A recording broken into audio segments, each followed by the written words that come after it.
Let's go, Cowboy fans. Hey, Cowboy fans, look, we are live right now. Uh, hey, look, I'm not gonna be on camera that long. So if y'all joining late, if you're joining late, I'm not gonna be on camera that long. I'm just showing y'all how I'm feeling tonight. All right, I got my Cowboys. You go ahead and get your Cowboy. Cover. You feel me? I got my. Let me see if I can show y'all my. I got my cowboy slip slides on. I'm about to get comfortable, okay? Because we just gonna watch some film tonight. All right, we gonna watch some film. I even got my little candle. You feel me? I got my candle and shit. So we just gonna watch some film. All right, we gonna watch some film. I got some requests, and I did a poll. I did a poll on YouTube, and a lot of people wanted to get into the trenches, and I got a specific request to talk about Donovan Ezeiruaku and Dante Fowler, which is interesting because those were the two key pieces that were supposed to replace Micah Parsons, right? It was supposed to be Donovan Ezeiruaku and Dante Fowler, right? So we know that was supposed to be the two key pieces right there. We had a draft pick in Donovan Ezeiruaku, and Dante Fowler was signed the day two of free agency. Day two of free agency, we said, you know what? Let's go ahead and sign him. All right, so let's look into the film of what we saw on what was it, Sunday night against the Eagles. Let's see. There you go. Let's go ahead and get into it. All right, we're gonna be looking at again Donovan Ezeiruaku and Dante Fowler. I've done enough on Sam Williams number 54. People say I'm picking on him, so I'm not gonna talk about number 54 no more. I'm gonna block this number out. I'm not talking about him no more. I'm just gonna look here. All right. So let's just see how Dante Fowler plays on this first play. This looks to be a run play. First things first, he's playing full. He's playing ahead behind the line of scrimmage. This is good aggression here. All right. I don't have these broken up versus first half with second half. I watched the plays like that, but this is not currently broken up first half versus second half. So keep that in mind. We know they came out better in the second half, but just know Dante Fowler is. I'm not looking at 54. Again, I'm not looking that way. I'm not looking that way. I'm just looking at number 13. He plays this with some great aggression, and look what happens. There's room here in the inside, you can say, but Dante Fowler cleans all that up when he runs his guy into. Now, is that a tight end or is that a lineman? Who is he doing this against? That's a tight end, I believe. Okay, so that's a tight end. That's what he should be doing, right? If you get a tight end against you, blow that man up. Unfortunately, we have a. I'm not going to say his name. If you know what happened on this play, just comment. All right. I don't want to say nothing because I'm not talking about that guy today. I don't want to be picking on him. But if you know what happened on this play, just comment. But Dante Fowler did his job. He did his job. All right. Let's go to the next play.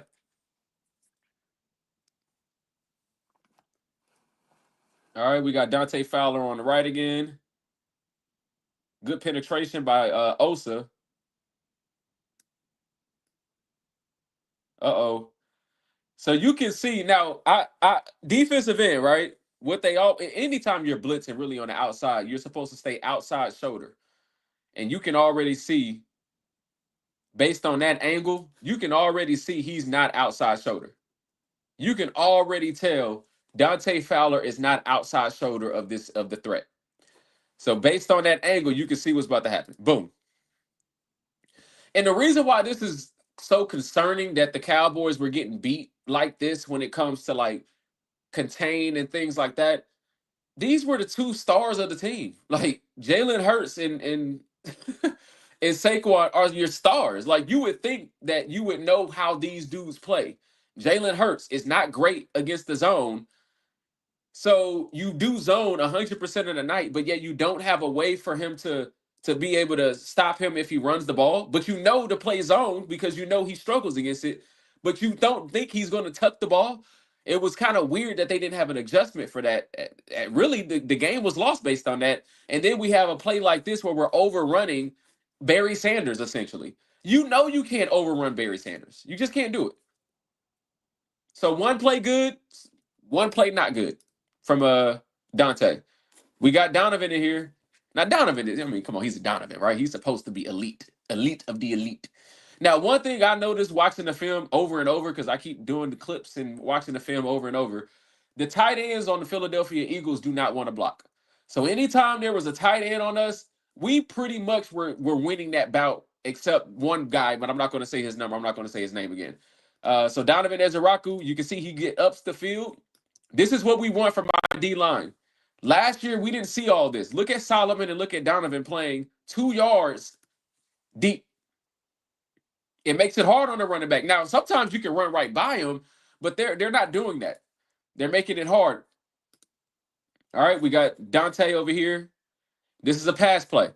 Now, I want to show y'all some pass rushes so we can understand what are we looking at here?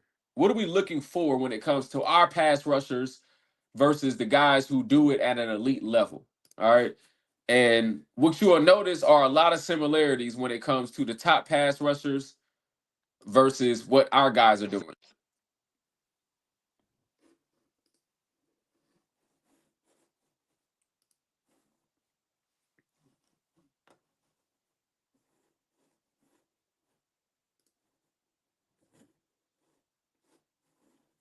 All right.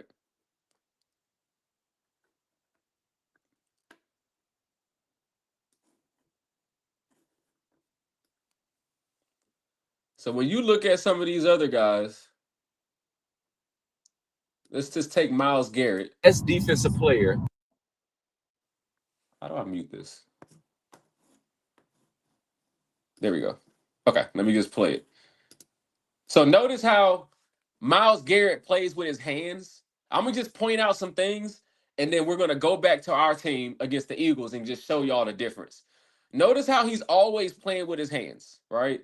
He's always extending, playing with his hands. And even though he's hitting him heads up, he's really trying to work the edge. You can see his hips are turning right here. He's always trying to work half a man, right? And you can see it here. Now here he just has an extreme get off and he gets some kind of off balance. It's kind of hard to do that. So I'm not really going to, I don't expect our team to have guys that can do that. But there's a lot of examples of good pass rushers. There's a lot of examples of good pass rushers.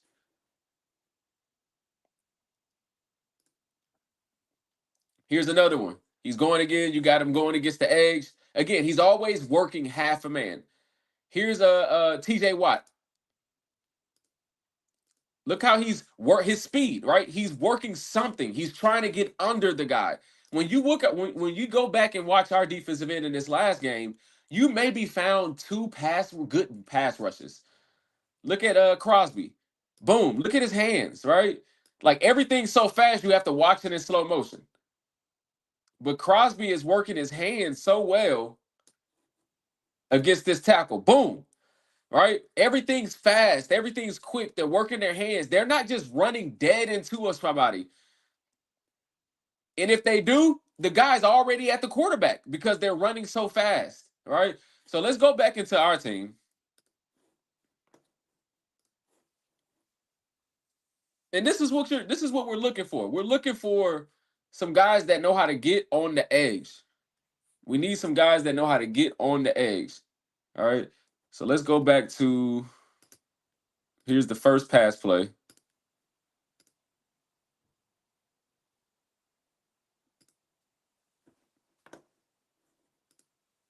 All right.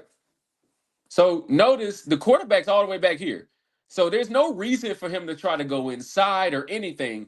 You really don't need to try to go inside unless you beat him clean or until you get to eye level of the quarterback. So eye level, like getting to the quarterback is this line right here. Jalen Hurts is already at that line. So he really should be, Dante Fowler should be hauling ass off the ball, full speed. But look at his step. Look how he starts stepping towards him, but he never starts to work outside.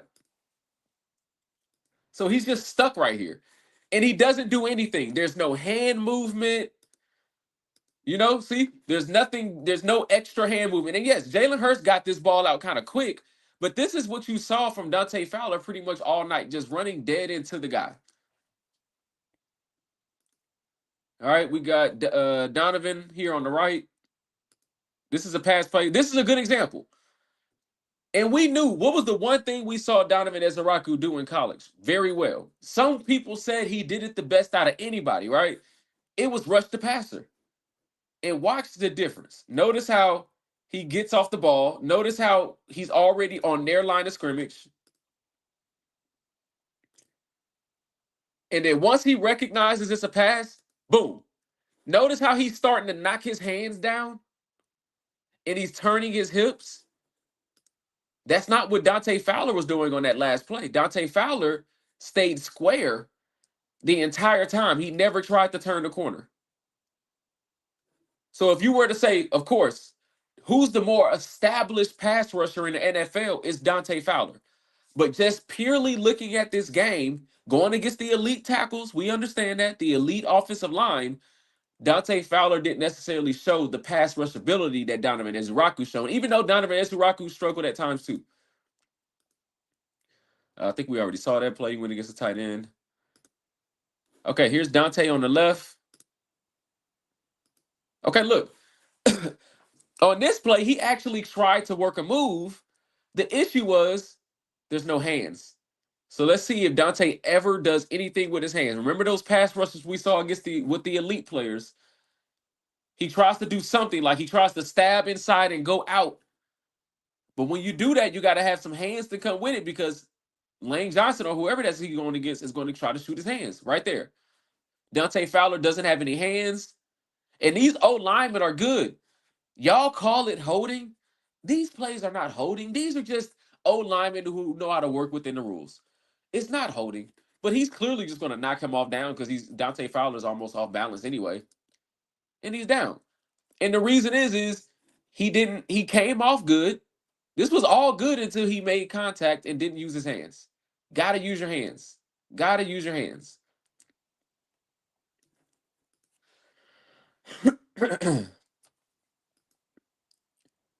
Ooh.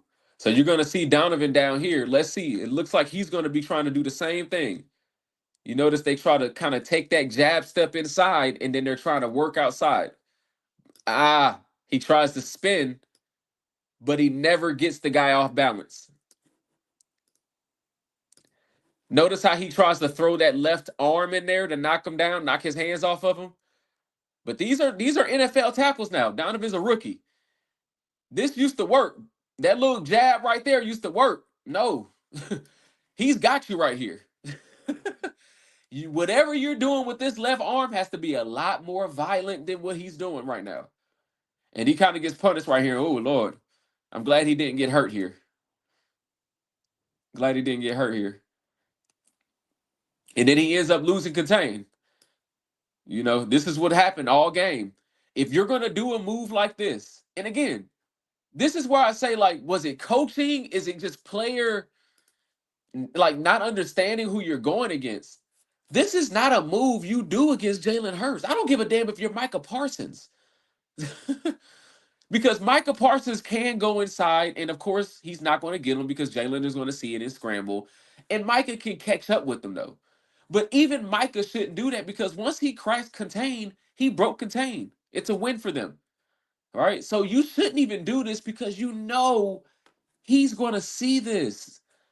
He's just the reason why he's going to see it because he's always looking down. He's not really trying to pass the ball. He really wants to run it. So he's going to see that. He's always going to see it. You can't make it easy on him. That's why I say some of this is just like coaching to me. I don't know. Like, did they hammer this in their head? This should be. I remember playing when you go against an athlete at quarterback. That was like all you talked about to the point where on the scout team they would have an athlete. So we're not looking at 54. We're just looking at Dante Fowler and Donovan Ezeiruaku. So I'm not going to look at the other guy. Let's see what we get here. He tries the bull rush.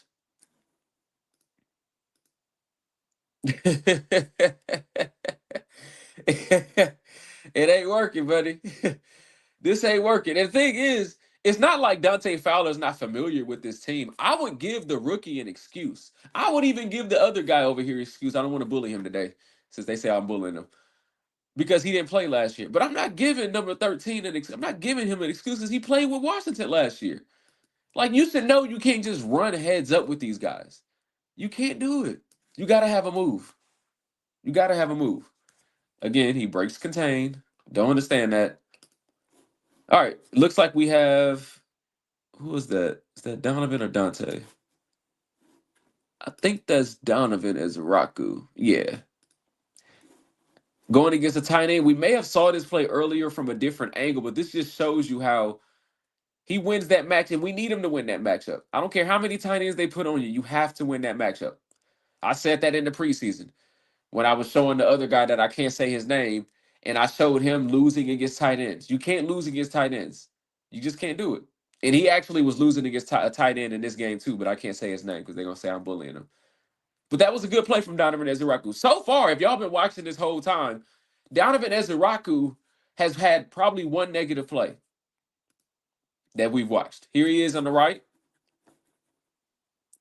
This so far is good, y'all. Look at where Donovan Ezeiruaku is, and guess who's still in their back pedal? Anytime you're here, this close to the tackle, and they're still in their back pedal, you're in a good move. I can tell you right now, he should win this rep. He should win this rep just based on his get off. Let's see how he does. Ah, he kind of lost kind of what he was going to do. It was like it didn't really, because really right here is good. Now, if he gets your hand on you, boom, knock that. And this is all stuff he's going to learn, right?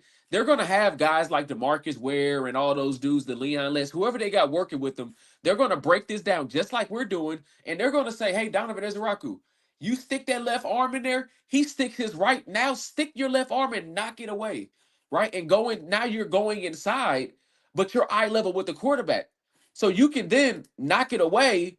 And it's almost like he was trying to do it, and maybe y'all are gonna say he's holding, he's holding. Nah, man, you just gotta be violent. They're not gonna call holding on that.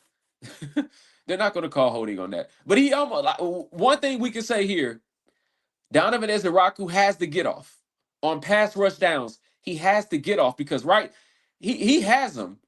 He just has to be violent enough with his hands to be able to get him off balance somehow.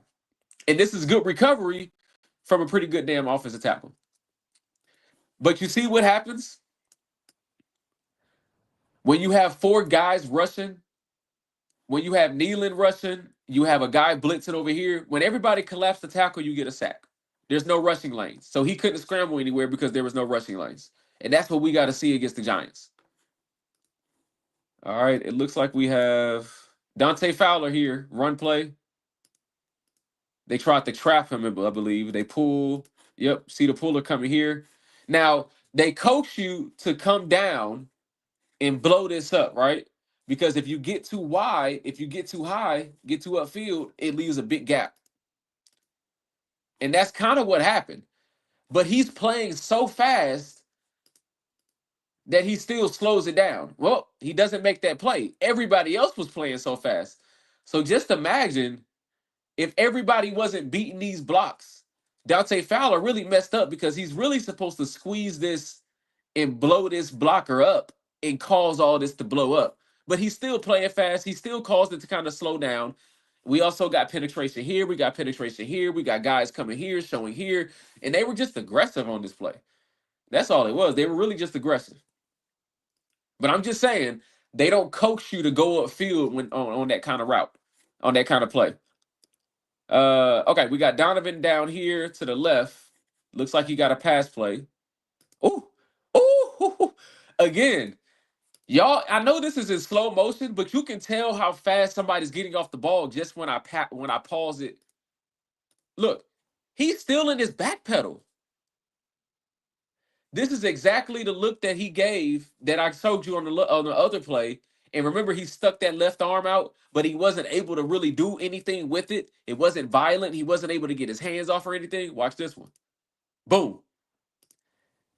We got to get this guy in the game more because the more he plays, the more he learns, right? Like, he's a rookie. The more he plays, the more he learns.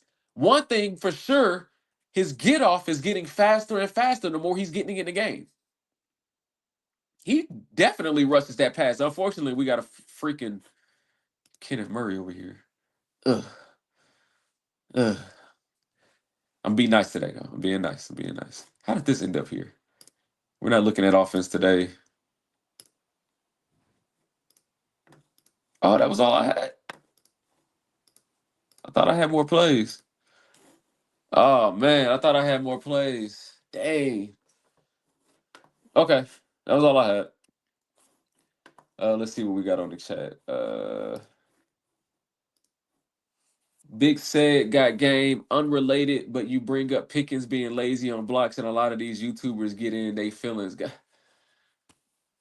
I know, man. I don't know why. It was. I mean, I don't know why they. I don't know why. Like anything that I post about, anything that I say that I post about is like film. I don't know why. Like anything that I post about, anything that I say that I post about is like film. I don't know why. Like anything that I post about, anything that I say that I post about is like film. All right.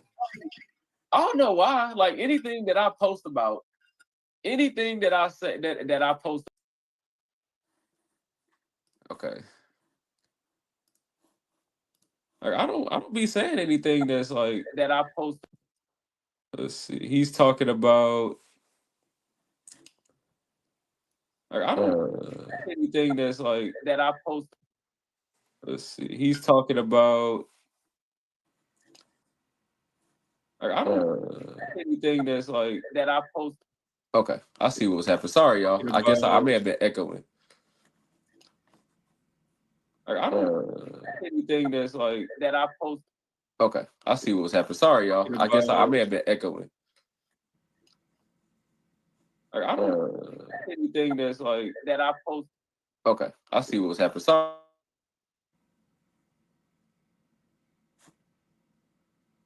Okay.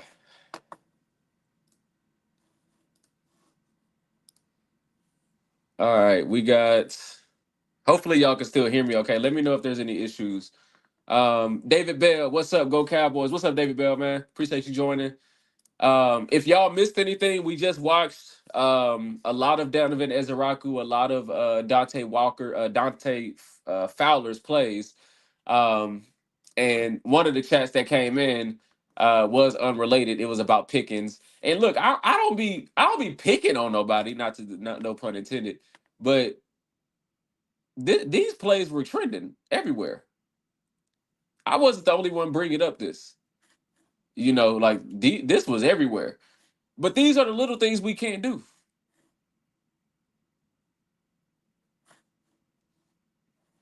Like we can't have that. Remember Flournoy in that game in the preseason? Like we got this dude playing for a contract. Think about that. You get traded for being a head case from one team. You come to America's team where you're going to get more eyeballs than you've ever gotten at the previous team. And then you come in and you do stuff like that.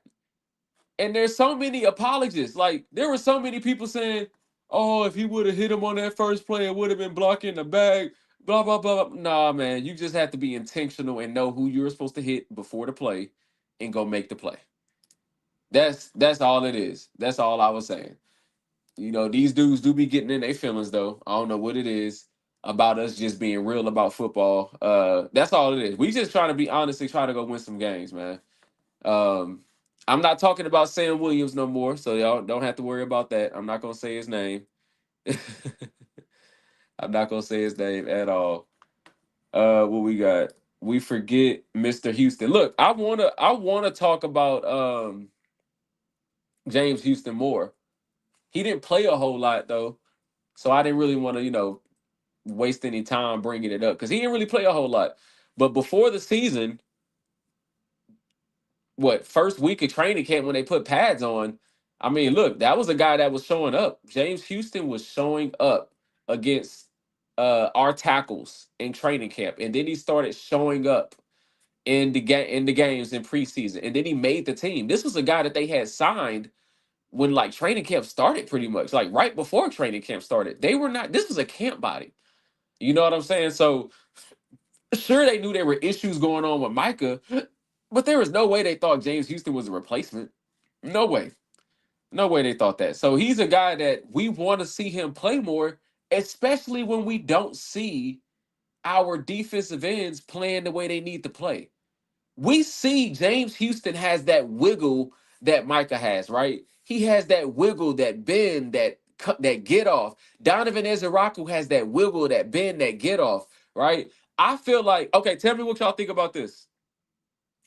What if you had Donovan Ezeiruaku, James Houston, and Dante Fowler in the inside on pass rushes, right? You had Dante Fowler on the inside on pass rushes. I think that may work better for Dante Fowler, seeing how he's not really a speed guy anymore. You know what I mean? He's not really a speed guy anymore. I feel like that'll be a great pass rush if you got at least those three guys in there. David Bell, I think Kyer Elam gave up a big play. He did. Kyer Elam did give, and that was really like the only big play that we gave up outside of like those dumb rush scrambles. Kyer Elam gave, and I tried to see if there was a safety issue or anything. There wasn't. It was a good offensive play call to take the safety out of the play. And Kyer Elam was kind of there. But lucky for us, I'm hoping moving forward, he's not even in that position because I'm pretty sure uh, um, what's our star's name? I'm pretty sure Diggs was not on the field at that time. So I'm pretty sure that'll be Diggs running with that guy. And Diggs, even if Diggs is behind him, we know Diggs can jump over a guy with his length and things like that. So Kyer Elam will be more of your third corner, but at the same time, I don't want to see him giving up plays because he is going to have to play to Jahan Dotson. Yeah, there was a big play. Vincent Andrade, he had a big play on Barkley. I'm not sure who we referring to. Uh, not sure.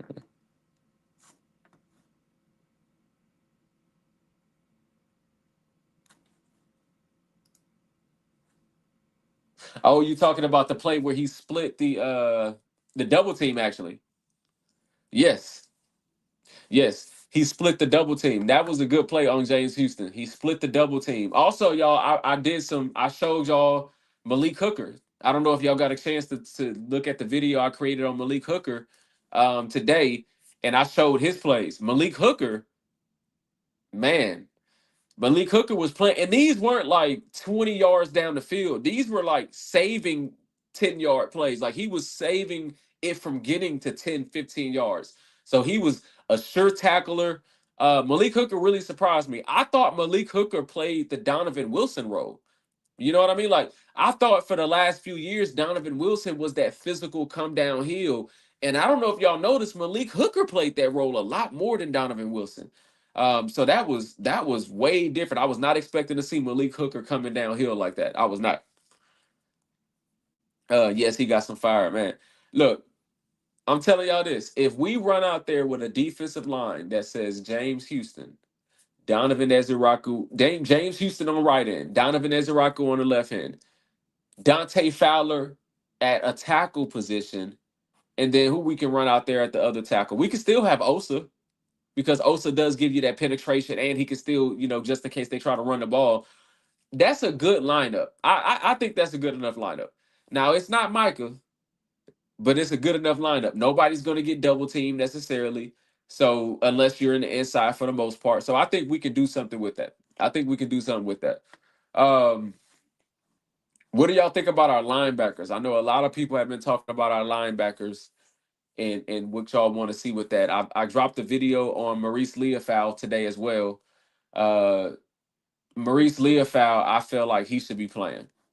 I feel like Maurice Leafau should be playing, and I think the longer we keep him out, I'm not really sure what's going on with that. I honestly think what they're going to do is they're going to, because they paid Kenneth Murray. Like Kenneth Murray has guaranteed money, and because they paid Kenneth Murray, I don't think he's going to come out. I don't think he's going to come out, and I don't think Sandburn is playing bad, and it's just going to be up to if they want to take Damone Clark off the ball, off out the game, and I don't think that would be. I think Damone Clark is showing the best potential right now. Unfortunately, he puts himself in positions, but he doesn't make the plays. So it kind of makes you think if you put somebody else there, would he make those plays if he put himself in that position? Hey, what's up, David? Man, yeah, look, I appreciate it. Hopefully, you did subscribe to the show. And look, man, I hope you enjoy it, man. Take a look. Go ahead and stream, binge watch all the videos. You're gonna have a lot to look at. Trust me. We need Overshown bad. We do, Vincent. We do. We're a whole nother team with Overshown. But that said, speaking of Overshown, Overshown was talking the other day, and I want y'all to see what Overshown said. This is why you should be excited about somebody like Overshown. This is why we all should be excited about somebody like DeMarvion Overshown. This was like a week ago. He had an interview, and these were just some of his quotes, right? This was some of his quotes. What is this? Sure, whatever.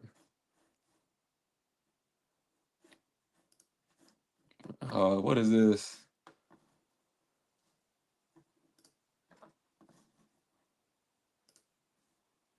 Okay. All right. So now he's saying he feels healthy. That's one thing. He thinks he's going to come back in October. He believes he's going to come back in October. He was trying to get back 4 months, 2 to 4 months sooner, and this was what he was kind of giving in that interview, saying he always challenged my. This was a quote. I always challenged myself to do it while smiling. Right. So he's trying to. As soon as they said 10 to 12 months, he said I'm gonna try to do it in 8. Right. This is the type of guy he is. He's going to try to fight back. He's already been through this before, so he's going to try to fight back. You would imagine that that's a lot to go through. He said he actually grew up in the church, and it's the song called "This Little Light of Mine." I'm going to let it shine. So he's a church guy. Who wouldn't love somebody who grew up in the church, right? I know that doesn't mean really a whole lot, but it can. It can, all right? If he took it in and he took it serious and he lives by those principles, that can mean something, especially when you're going through the injuries like this. Especially when you have everybody saying, "Dang, I wish he would just stay healthy. Golly, I wish he would just stay healthy. I would just stay healthy." And then boom, another injury. You don't think he's gonna be possibly thinking about that? So you gotta have faith. It might just brighten because all faith is about is putting it on God. Like, don't worry about it. Just go out there and do your best. Don't and God got everything else. So that's you gotta have faith. It might just brighten somebody else's light that's not as bright as mine. Hey, look, I know one thing. When I post a DeMarvion Overshown video, people get excited. People be commenting. They be like, "Hey, we need him back." Blah blah. You can tell when number 13 plays, soon to be Agent Zero. He makes people happy. Like he gives you that joy. And if we're being honest, Micah gave you that first like year and a half. And then I said I won't go talk about Micah. Damn. I'm sorry, y'all. I got to talk about him because I'm only talking about Micah because Overshown is supposed to be replacing Micah as that leader, right? So the difference between Overshown and Micah is Overshown gives you that vibe, that I'm all football vibe. Overshown gives you that vibe that not only do I love football and I show it on the field, like I don't he doesn't give you that vibe like if I'm not playing well, I'm not gonna like celebrate with my teammates, or I'm not gonna it's my body language is gonna be low. You know what I'm saying? Like Overshown gives you that vibe like you always gonna be able to follow me. He gives you that vibe that he's gonna be watching film in early. Like he gives you that kind of vibe. And we wanted Micah to give you that vibe, but he didn't give us that vibe. And then all of a sudden it started coming out that, hey, he didn't give us that vibe because that's not who he was. He was just a great, very talented player who just happened to be he was really good at what he did. Right. So it's good to see quotes like this from Overshown because it shows that he may be a true leader. Right. And only the teammates and how they follow him will be able to tell. He also acknowledged that teammates often follow his lead. Guys can look at me and say, okay, Demo's doing it right. I'm going to follow Demo. I've always aspired to be that leader. Pressure is a good thing. This is good. This is good. Saying all the right things, unable to practice. One of the things I wanted to challenge myself at is being mentally over prepared. This is key, y'all.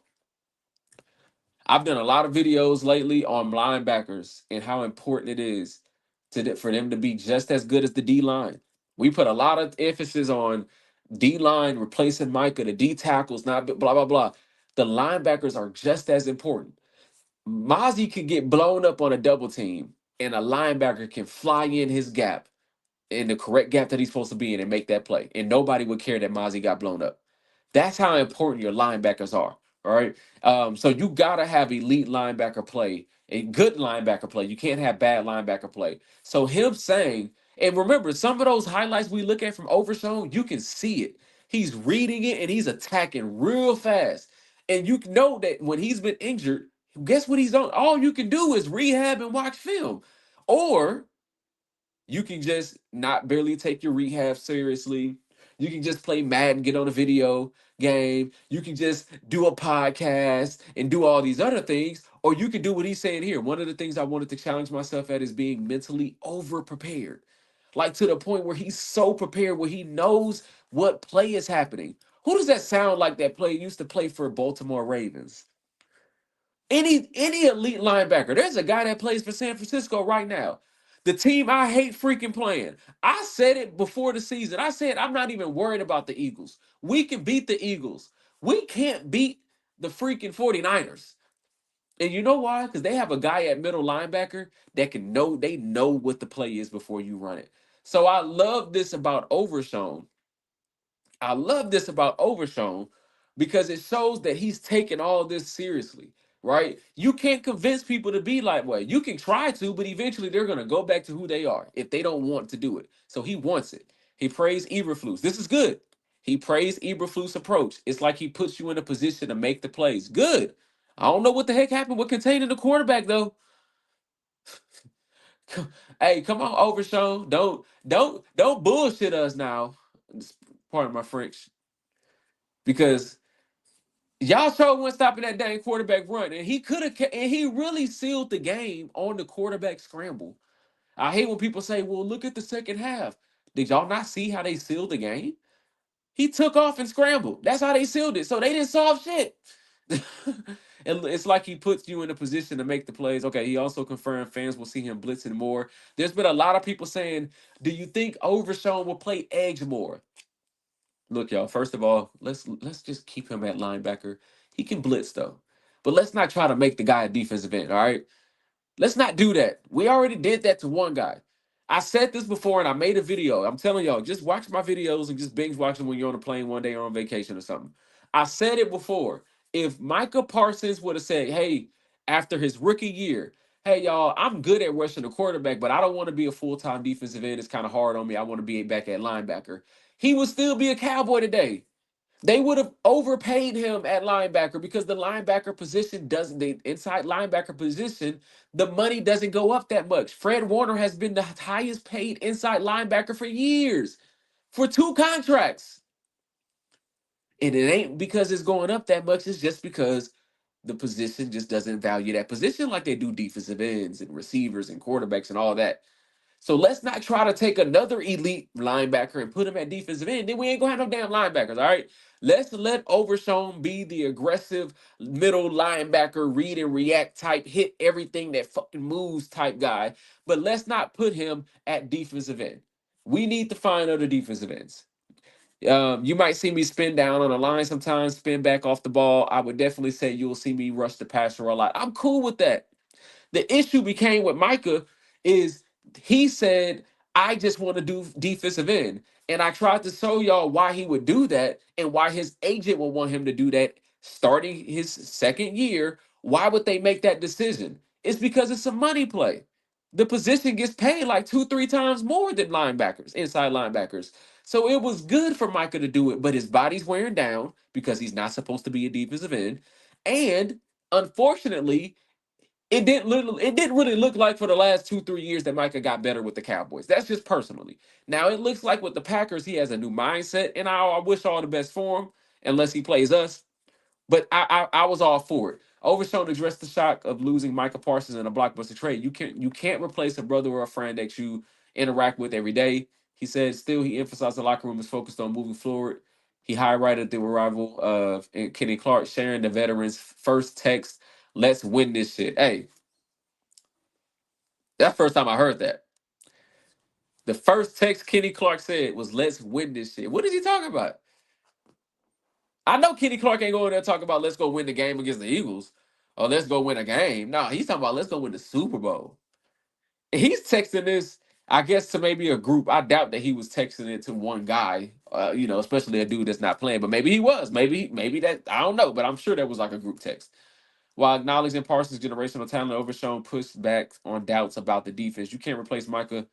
You can replace some of the things he does, yes, and I feel like that's where we are at with it. He predicted the defense line will turn a lot of heads early on the season.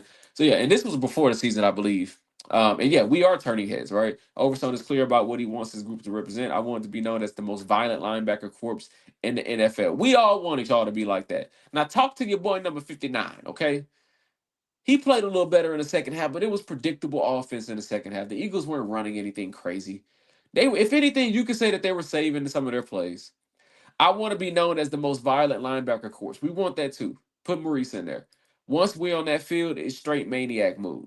I see one guy that's playing like a maniac right now. His number is number 35. I don't really see anything else, personally. All right. We got Love Overshown. He's the real deal from David Bell. He's so excited when we drafted him. Look, I don't really watch college football anymore because there's just too much going on. I'm more of a, back in the Vince Young, Reggie Bush. I probably got to the Colt McCoy days, but I stopped after that. I guess I got old. I don't know what happened. So I didn't know. All I knew was he was like a second round pick or whatever it was, and he looked to be pretty athletic. So I was excited about it. I was like, okay, because we needed a linebacker. We all, but I was like, he's thin. He looks small. You know what I'm saying? But then he started playing, and I was like, well, he don't care that he's thin. He don't care that he's small. At first, I was like, man, this dude gonna end up playing safety one day. But now I'm like, okay, nah. Overshown's he's bigger than I thought. Like he's a bigger dude. He's tall, but he has some size with it. He's only going to probably get bigger as he sits out because he's going to lift a lot of weights. He has lower body injuries, so he probably pumping iron. He's still going to be able to run. We saw that before he got hurt the last time. But Overshown is going to be that guy, right? I'm glad that his words and his government with his actions are matching. That's what we want. We want words and actions to match. It felt like, oh damn. I'm not trying to pick on Michael, y'all. I'm just comparing who our ex leader was, quote unquote, with who our now quote unquote leader is wanting to be. His words and actions are matching. I think a lot of what we're hearing came out is Micah's words and actions weren't matching, right? It was like he was saying one thing, but his actions were doing giving another, and that's not really what a leadership is. I'll do some binge watching for sure, man. Hey, got to do it. If you like football, I'm a football guy. I'm not a real like content creating is not going to really. It's not my thing necessarily. I'm a real like football analysis type guy. I get passionate, and that may turn some heads, but my passion is authentic. If you ever watch games with me, I just started being transparent a month ago and putting this channel and doing this. But if you ever watch games with me in my dungeon, I'm just like any fan, just like y'all. I be yelling at the TV, yelling at the screen, but I ain't gonna lie. What made me happy, I don't know if y'all noticed this, but for the last like decade, it felt like every time the Cowboys on offense, no matter how good our offense was, it was like, dang, I always felt like, why I feel like we're running the ball at the wrong time? Or why do I feel like we're passing it at the wrong time? I can't remember one time during that Eagles game, and maybe I wasn't paying attention, but I can't really remember one time where I was like, why didn't we run it? Or why didn't we pass it? It was like the play calling was smooth, it was good. Like barring the drops, everything was like working. Barring the drops and not being able to adjust to the scrambling, the Cowboys team we saw on Sunday was elite. The Cowboy team we saw on Sunday was elite. So binge watch all the content because I just love to do it. I just love to do it. I'm glad to cover the team. Hey, he a guy who really puts the team first, not Michael. Yeah, Overshown is a team guy. And guess what? It's good for Overshown to see Micah. It was good for Overshown to get to learn and play with Micah because he got to see, first of all, I ain't as athletic as Micah.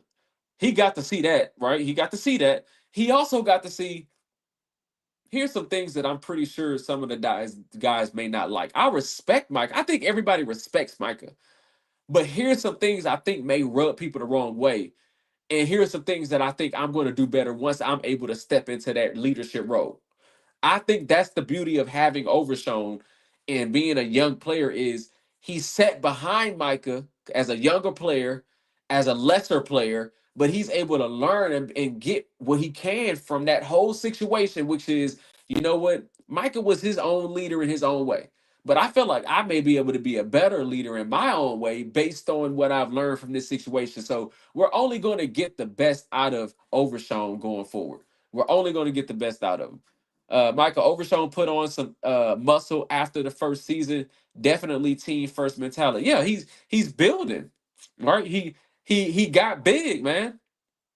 He got swole. Like he was looking good. And what was more exciting, David, is he was bigger, but he didn't lose any athleticism, right? Which was good. So it was exciting. So that tells me he's working with good people. He has a good team that he's working with. He probably believes in diet, things like that.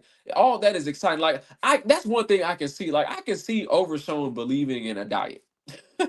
Like he probably has a nutritionist and things like that. Most young players who run all day, most young players don't believe in all that stuff. They don't care about that. A lot of NFL players say I didn't get serious. They didn't get serious with their diet until like year 3, 4, 5. Like something tells me Overshown was probably serious about his diet year one. You know, just because he takes it that serious. So yeah, we got a real one. Hey, you passed 900 subscribers. Hey, appreciate it. Appreciate it. Appreciate it. Hey, look. I don't know how to share that. I don't even know how to show it. But yeah, this was all like in the again. This was all like in the last 35 days. I think now, for the most part, like this, I created this channel in like the last 35 days. That Donovan Talks Cowboys. So yeah, I appreciate it, and it's gonna get even more exciting. I have a. I don't know if anybody's in Houston, whoever watches this, but I'm trying to partner with DC. Um, DC4H. So that's DC for Houston, I believe is what the group is called in Houston. And they get together, watch the games, and we'll have watch parties and all that. I'm a partner with them. We're gonna do some giveaways, and and things like that. So I'm gonna announce all that on the stream, and yeah. So we're gonna do more as we continue to go here. Let's just keep trying to figure out ways to get the team to be better. What I also appreciate about doing this, um, is it just keeping people informed. You know, keeping people informed. That's what I like about this, keeping people informed. Uh Dallas Fort Worth. Yeah, man, I'm gonna have to go watch the game too. I've been to the Cowboys Stadium a couple times. I have been a couple times, been to the Star and things like that. I'm gonna have to go one day. I have to go another game. But for now, I'm gonna stick it out in Houston, and make sure that we have all the Dallas fans that we need in Houston. You know, before I transition to Dallas because I know we good in that area. Uh, let's see.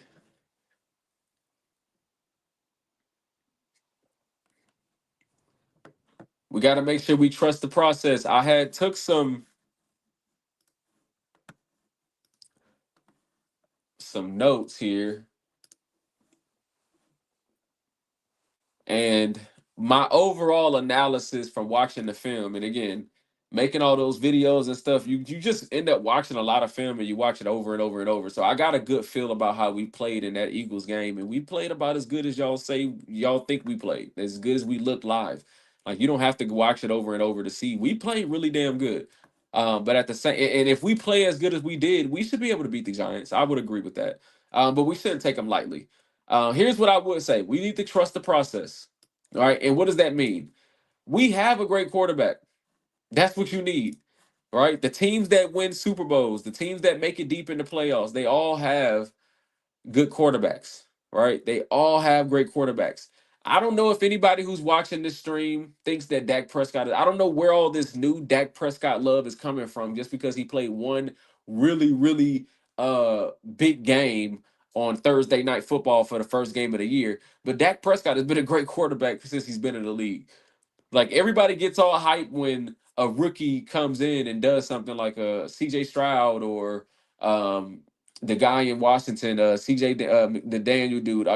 They get all excited like Dak wasn't that same dude when he came into the league. He was the same guy. All right, so I don't know where it comes from, but Dak has always been that guy. I'm not worried about that. The only thing I worry about is Dak is his legs okay. I would love for him to run a little bit more, but I gave up on that. When you break your leg and then tear your hamstring, I can understand that you're not quick to run the ball. But he's a better passer than he was his rookie first 2 3 years, right? So I'll take that. And we didn't lose the game because he didn't use his legs. That's not why we lost the game. We lost the game because y'all know why we lost the game. It takes a great head coach. We don't know if he's a great head coach, but here's what he has going from him. We get to hear him speak. So if you ever hear Brian Schottenheimer speak, I guess people call things coach speak. I don't hear coach speak from him. Here's what we know. He's always been there, right? Like Brian Schottenheimer was there for the last 3 4 years. His dad was a head coach. Brian Schottenheimer knows what it takes to be a good coach in this league. So you give a guy who knows what it takes, who has experience, who's been on the staff of the head on the team that had the head coach that was just fired, and we all so now he knows all the flaws, and he's bringing that in, and he's putting it in his own words, but he's doing everything that you would expect him to do. But just listen to him, watch his interviews, and I was gonna do that, but I'm not gonna do it. But just the way he talks, I believe it, right? And of course, it took to see it against the Eagles. Did anybody go and look at that game and be like, Brian lied to us on offense? No, we were like, dang, this offense looks good. Those run plays look like Philly's run plays. They look like the 49ers running plays. They look like the Detroit Lions run plays. Like it looked like we were running legit running plays. There were motion crackbacks, all that shit was going on. I was like, whoa. The Miles Sanders play was a toss, and it was patience, and all the blocks aligned perfectly. We haven't seen these run plays since Zeke, but Zeke had a fullback, so I'm gonna take it to DeMarco Murray. I think DeMarco Murray had a fullback. Like, I don't think we've seen these designs without a fullback in a long time from the Cowboys. So this was, and did we have a more physical team? Yes, it was clear. Remember, during training camp, it was all that talk about all the padded practices. Y'all remember that? Y'all remember the story about how the coaches were saying, okay, it's time to take the pads off, and the players were like, oh no, we want to keep them. You know, all that crazy talk, all this stuff about we're trying to be tough, all the stuff we weren't believing in because we've heard it before, right? We've heard that before. But when you go and you play against the Eagles the way you play on Thursday night, and you show the way our O line was physical, and you got Tyler Guyton slapping people in the head, and you got all this physicality, you got Malik Hooker coming downhill, you got your defensive tackle Solomon Thomas, and you got Kenny Clark and these guys playing. Yeah, Coach Brian, I believe you, brother. I believe you. This ain't just coach talk. I see it now, right? I believe it. Because being honest, I didn't believe it in the preseason games. I didn't see a whole lot. But he said we were being basic. That was what he was saying. We were being basic. That's what he was saying. You know what I mean? Uh what's good, Achilles? What's good, man? I'm glad you came back. Glad you came back. Hey, Donovan, just got noticed you were live. Wanted to pop in and listen to words of wisdom to clear my mind. Had a rough day. Hey, I'm glad you're here, man. I'm glad you're here. I'm glad you joined it. It's always good to hear that I'm able to, take your mind off of the real world, right? Take your mind off the real world, man. Let's talk about the Cowboys. It's always good to talk about the Cowboys. Make you feel good sometimes. So we got a good coach. We got a good coach. How does he know? He's been here. Again, now the head coach controls everything. Did the Eagles just become more methodical, or did the Cowboys actually make adjustments to slow them down? I put this here because, look, again, I keep saying it. I feel like the Eagles got a little bit less aggressive in the second half, y'all. I'm not saying the Cowboys didn't still stop the run good, but We still lost that game because Jalen Hurts was scrambling. So I feel like there wasn't a definite defined plan, even though we had all that time to halftime to all that. There should have been a plan before the game, to be honest with you. But even for him to scramble and still get loose, we should have had that cleared up by the fourth quarter for sure, man. Like you can't lose that same way you were losing in the first quarter. You can't lose that way in the fourth. You know what I'm saying? You just can't do it. So I do want to see like. First of all, let me get again. This team made adjustments, and we as Cowboy fans know we don't make adjustments. We just don't do it. Like if we get our ass beat in the first half, we almost know we gonna get our butt beat in the second half too. Like we don't usually make adjustments. We just don't. If they put up 20 points to us in the first half, they're gonna put up 20 in the second half. It's gonna be 40-3. Like that's usually what happens. So I'm happy that we made adjustments, right? But that main adjustment was stopping that dang quarterback, and we didn't do it. We're good in the trenches. And we've invested in the trenches, right? We should be good in the trenches. On offense, first round pick at left tackle, Tyler Guyton. Left guard, first round pick, Tyler Booker. Your center, Cooper Beebe. Please, somebody tell me what round Cooper Beebe was drafted in, but I'm 9 times out of 10 sure Cooper Beebe was a top 4 round pick. Your right guard, first round pick, all pro. And your right tackle, I don't remember what Tyler Steele was. I don't know if he was undrafted or not, but good enough to where you re-signed Tyler Steele. Not Tyler Steele. Uh, Steele, having a brain fart. Steele is actually your weak link, right? Like Steele is your weak link right now, but your offensive line is clearly much better than what it was last year. It's getting back to that Tyron Smith. It's getting back to that, you know, to that Zach Martin, It's getting back to those days. We're getting back there, but we invested in this. We should see this. We should see these results. I know it's a lot to ask for a second round, a first round pick to go in and just be Zach Martin. But damn it, you shouldn't get tossed around. And he wasn't. He was tossing people around. Our left tackle, he didn't play well last year. We should expect him to be better this year. I don't care if he missed preseason, and he is better, right? So this is all good to see. Defensive line, we invested in our defensive line. We should expect, I'm going to say his name now. I'm not bullying to say this. Sam Williams was a second round pick. I understand he had an injury, but we should expect him to be better. He was a second round pick. He should get better as the season goes. We should expect Donovan Ezeiruaku to get better. We should expect Marshawn Nealon, he was a draft pick, to get better. We should expect this. We should expect Kenny Clark to be good. We invested in him. We should expect Solomon Thomas to be a good relief picture type guy. We invested in him. We should expect Osa to be better. God dang it. I said Osa did not play good enough to me. He can play better. But we should expect that. We paid Osa, right? So we invested in our trenches and it's paying off. So we have the quarterback, we have the coach, we have the trenches. Now the playmakers. You have to have playmakers on offense, defense, and let me just put special teams in there as well. Just put special teams in there as well. We got to have the playmakers. Get the ball in the end zone or take the ball away. That's what I call a playmaker. A playmaker is somebody who gets the ball in the end zone or take the ball away. Kenny Clark is not the playmaker, people. He's not. All right. Kenny Clark is not the playmaker. He's a piece. He's a piece there to the puzzle. He's not the playmaker.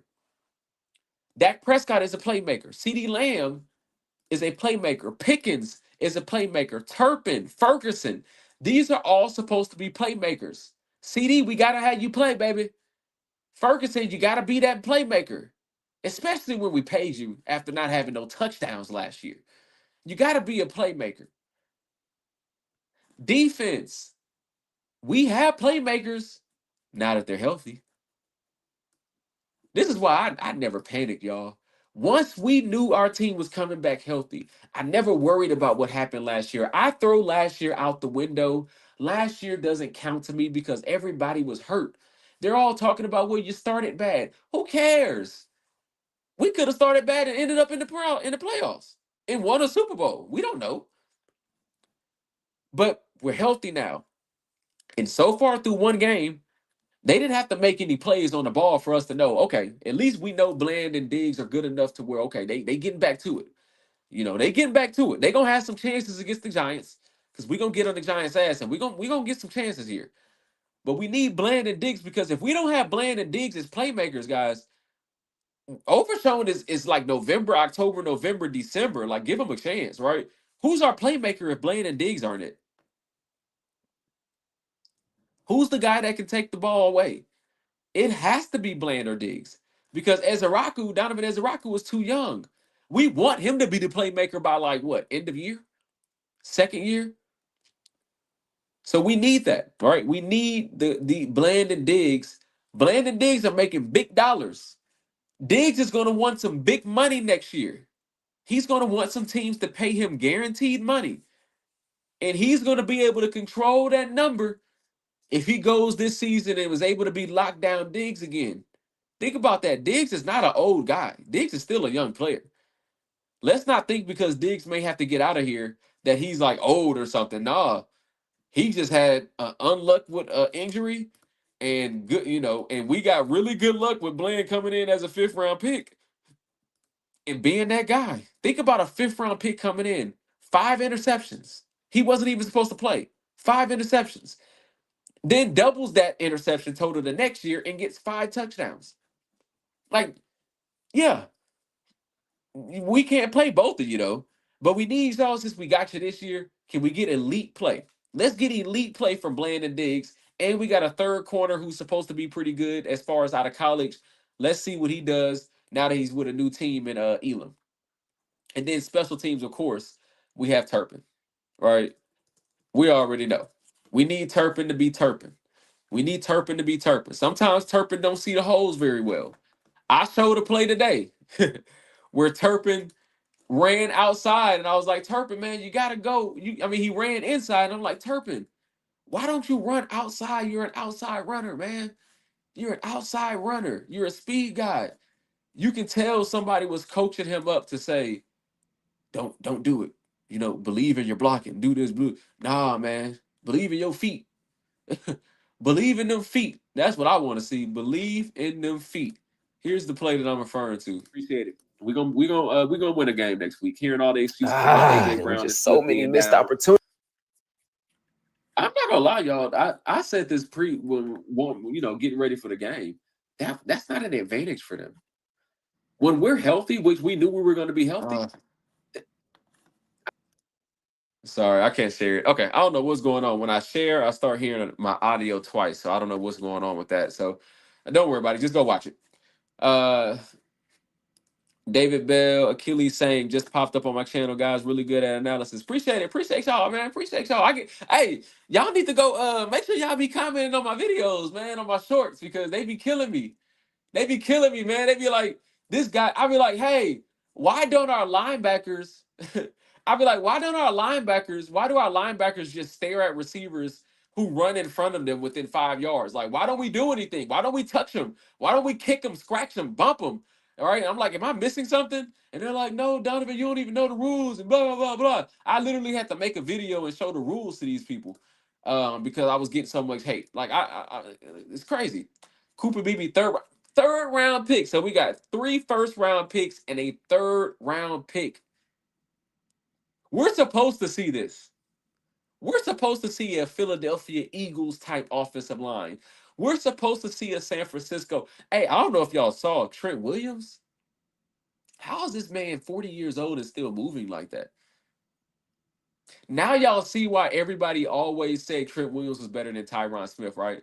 Like, remember when it was always a battle when Tyron was in his prime? And it was like, we always thought Tyron was the best. But there was people who always said Trent Williams is the best. And I was like, no, it's Tyron. I don't know, man. Maybe I'm just looking at it because we ain't seen Tyron in a while. But I saw some highlights. I was like, this dude is moving like he's bigger than everybody, but he moves like faster than everybody. He's quick and powerful. It's crazy. Like, I don't want to face San Francisco really because of that guy. That's really why. Trent Williams. Terrence Steele undrafted in 2020. Okay. So Terrence Steele is that steal, right? So he's a steal. He's one of those guys where if he starts to struggle, it was like, okay, we understand why he was undrafted now, right?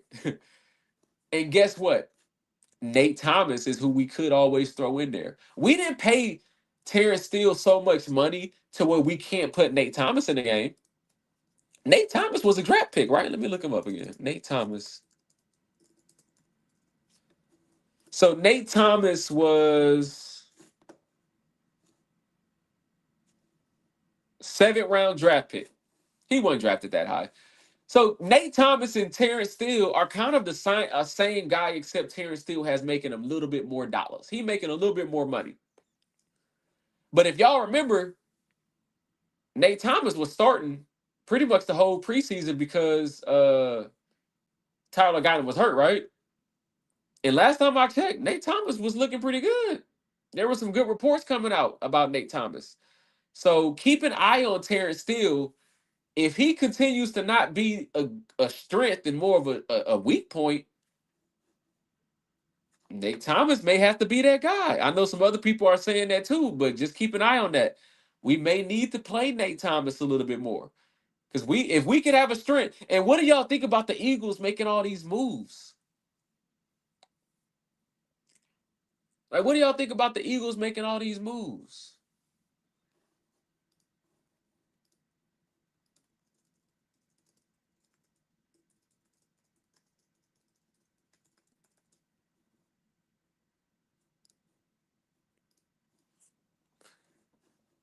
Like, is it me or are the Eagles signing everybody?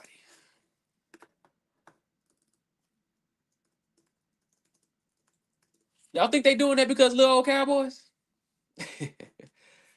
Do y'all think the Eagles are doing that for little old Cowboys? Every time I look up, the Eagles are signing somebody. Y'all tell me. Can't be, right? They can't be doing that for little old Cowboys. I know it. Tell me it can't be true. Can't be true. So, I mean, they making all kind of roster moves. They signing people to their practice squad and all that. They signed a Patrick John. They making all these roster moves. They know they got away with one, huh?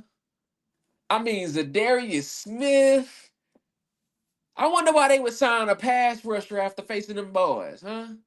Is because Dak Prescott walked away squeaky clean? Is it because he walked away that squeaky clean? I mean, every time we look, they are signing another player.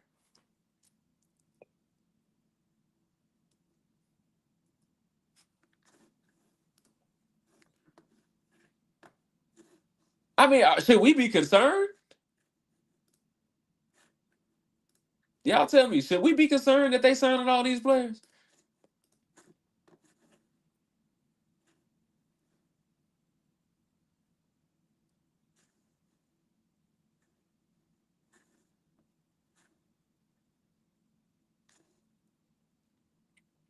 Didn't they sign a running back too? Let me look at these transactions, man. Hope I don't get no virus going to this website. If I get a virus, just know I went to the Philadelphia's website. That's how they got you. That's how they get me. Tank Bigsby. Yeah, they said, yeah. So they got Tank Bigsby. They giving around, they giving around good picks too. I'm talking about decent picks. A 5th and a 6th for Tank Bigsby. Was he third year out, third year back? He had a pretty good first 2 years.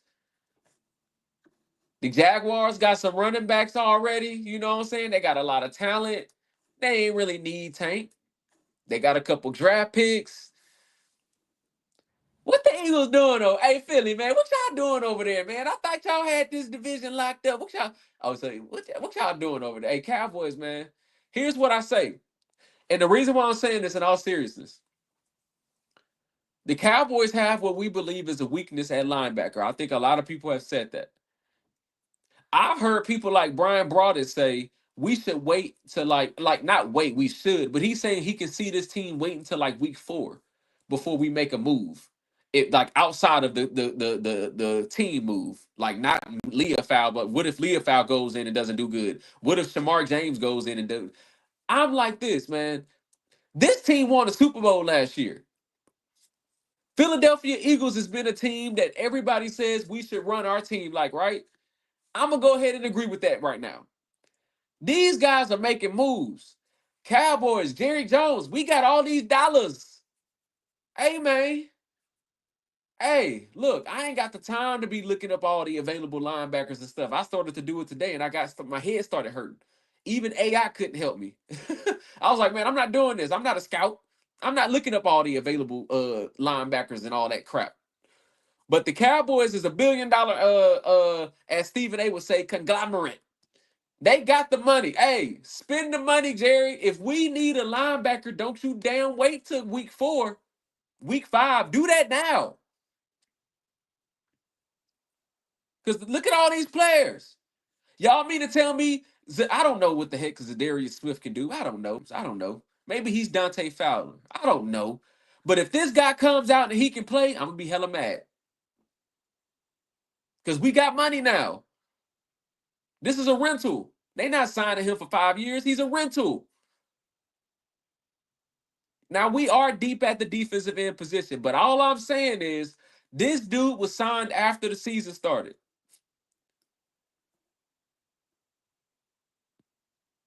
So, hey, he better not come on here and start balling because I'm be like, hey, what's going on? So yeah, man, they making moves. The Eagles, they preparing for something. I don't know. I'm nervous. I'm getting a little nervous myself. I ain't gonna lie. Jerry being a little cheap with his bread. Y'all know Jerry. Y'all know Jerry. I don't know if y'all notice it. There's been a lot of talk about how Jerry how his money works and all this. Like, there's been a lot of talk about that, and it actually started before the Netflix documentary, but I've been hearing it ever since then too. It's been a lot of talk about all that stuff, a whole lot of talk, and I think Jerry's trying to tell us. I mean, Jerry, yeah, Jerry. I think Jerry's trying to tell us that um, he probably ain't gonna spend that money, man. I don't think he gonna spend that money. Uh, where are we at? Eagles. The real Dare. What's up, man? What's up? Appreciate you on the show. The Eagles know they have some weaknesses, and they are trying to address them now before it's too late. See, now why we can't do that, man?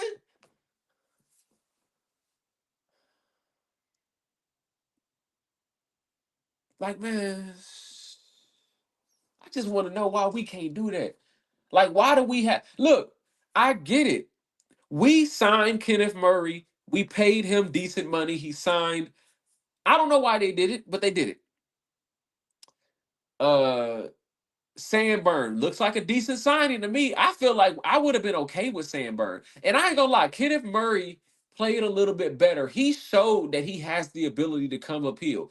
Maybe I'm being too harsh on him. This is why I wanted these guys to play in the preseason, because now you have to give them the excuse of not playing any freaking football.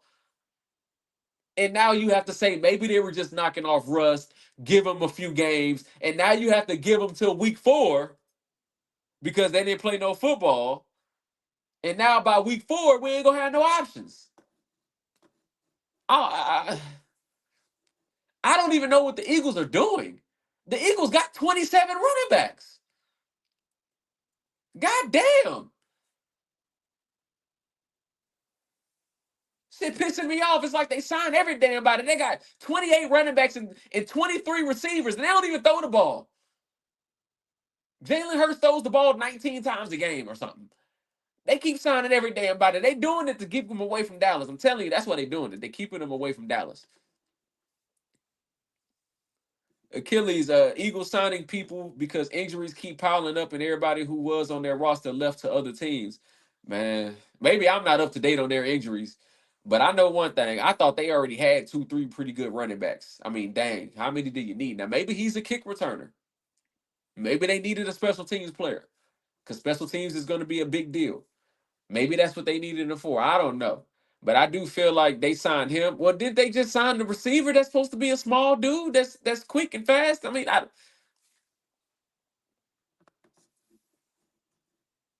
I know one thing. I was commenting because I try to engage as much as I can. I can't keep up with all the comments, but I was commenting because somebody was saying that I can't remember what they were saying about Jalen Hurts, but they were saying how good he was and all this, and he was taking off. Oh no, how good they wish that he would take off more. They wish Dak would take off more like Jalen Hurts. I was like, y'all, be careful with that like Jalen Hurts because that may be cool and all, but there's a lot of times when you go back and you watch, there's people open that he just won't throw it to.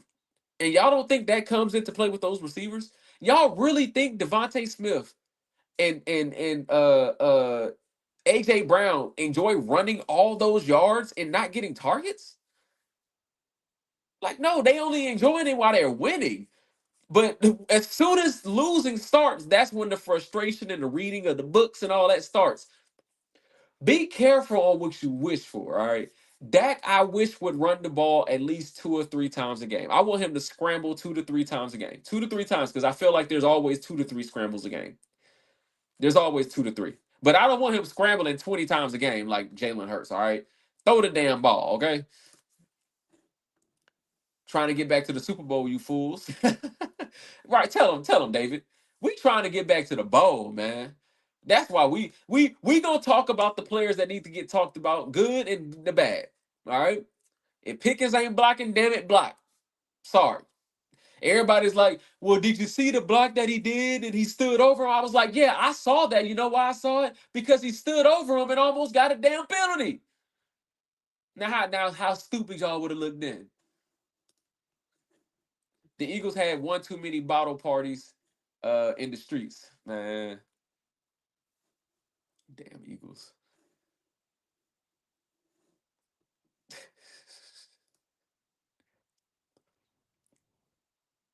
We certainly have more money. I mean, we do. And we're signing our own guys. We're going to sign Tyler Smith, and it sounds like the Cowboys like to do one transaction at a time, right? It's like one thing, and then you can talk about the next. So they're working on Tyler Smith. So when I hear they're working on Tyler Smith, I go back to the whole what Micah said and what everybody was saying with his contract. Well, they had to work on CD, and they had to work on this or that. So if they're working on Tyler Smith, they ain't working on no. They ain't trying to sign nobody. That's all. They ain't signing nobody. I'm sorry, they ain't signing nobody. That the Cowboys do one thing at a time. They just do one thing at a time, and it's slow. It's slow. At least we don't have 5 quarterbacks on our roster like the Browns. Hey, look, I'm a Dak fan. I'm a Dak fan, but I'm okay having a project at quarterback. Hey, send me Shador. You mean to tell me we can go from Tony Romo to Dak Prescott to Shador Sanders in 2 3 years? Oh yeah, oh yeah. I'll give you a third. I don't care that you drafted him in the fifth. I'll send you a third for Shador. Shador know he got to sit his ass on this bench. I don't care how good you was in college. What's done is done now. If you was a first overall pick, maybe you got to fight. But what's done is done. Sorry, Shador. The NFL holds you. They drafted you in the fifth. If we can get you to Dallas for a third round pick and sit you on the bench for 2 to 3 years, because Dak is eventually going to get older, and maybe you're not going to want to pay him $70 million a year.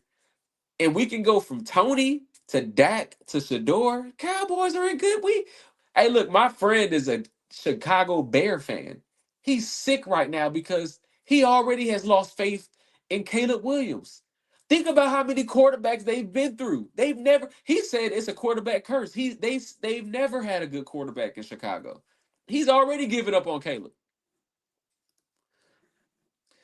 David Bell, yeah, they signed John Mechie a few weeks ago. See, they're signing all these dudes. I mean, I don't know what's going on, but they signing, they trying. We know that the Eagles ain't gonna go out without a fight.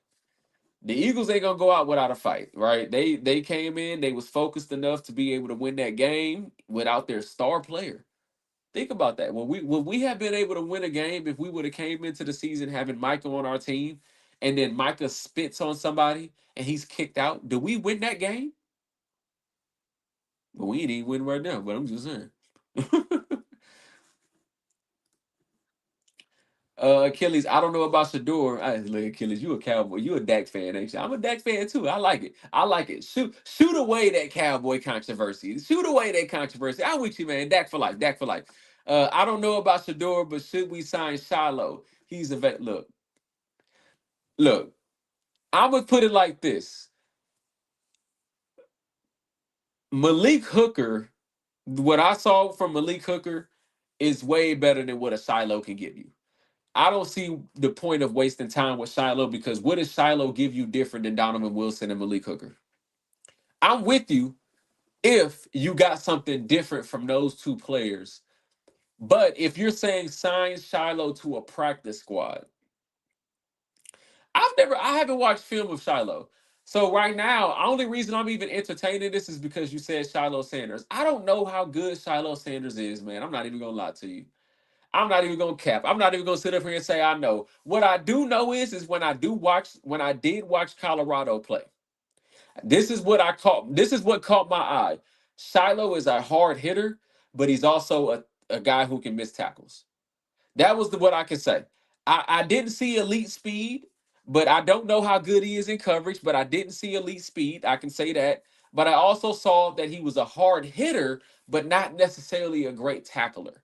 So I don't know if we need that. Like, neither one of our safeties right now are thought to be super athletic. They're both known to be better tacklers than I guess coverage guys. So I don't see if there's I don't think there's a fit for Shiloh, to be honest with you.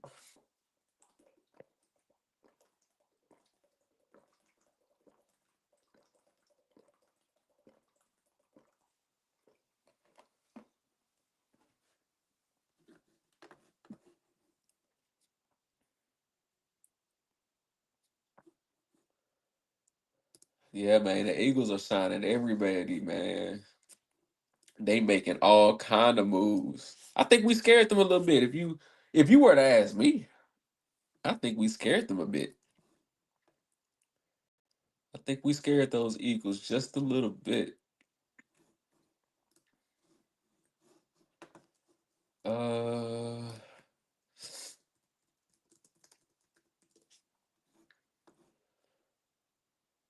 what's on y'all's mind? Let me know. Was Jalen Carter's suspension? Oh, not a suspension. Was the fine enough? Huh. What y'all think? Was that enough? The fine, the. I mean, I guess.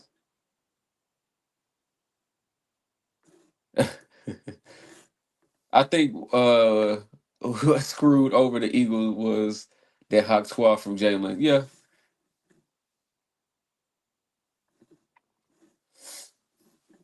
I mean, look, they and that was so stupid. I don't even understand it.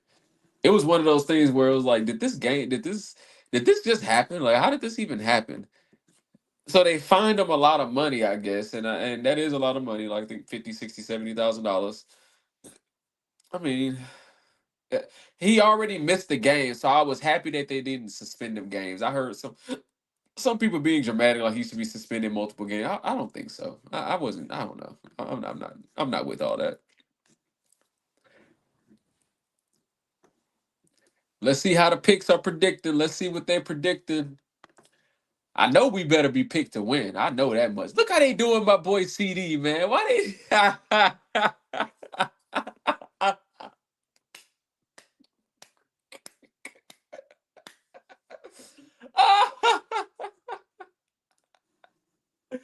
Hey, why they why they do CD like that, man?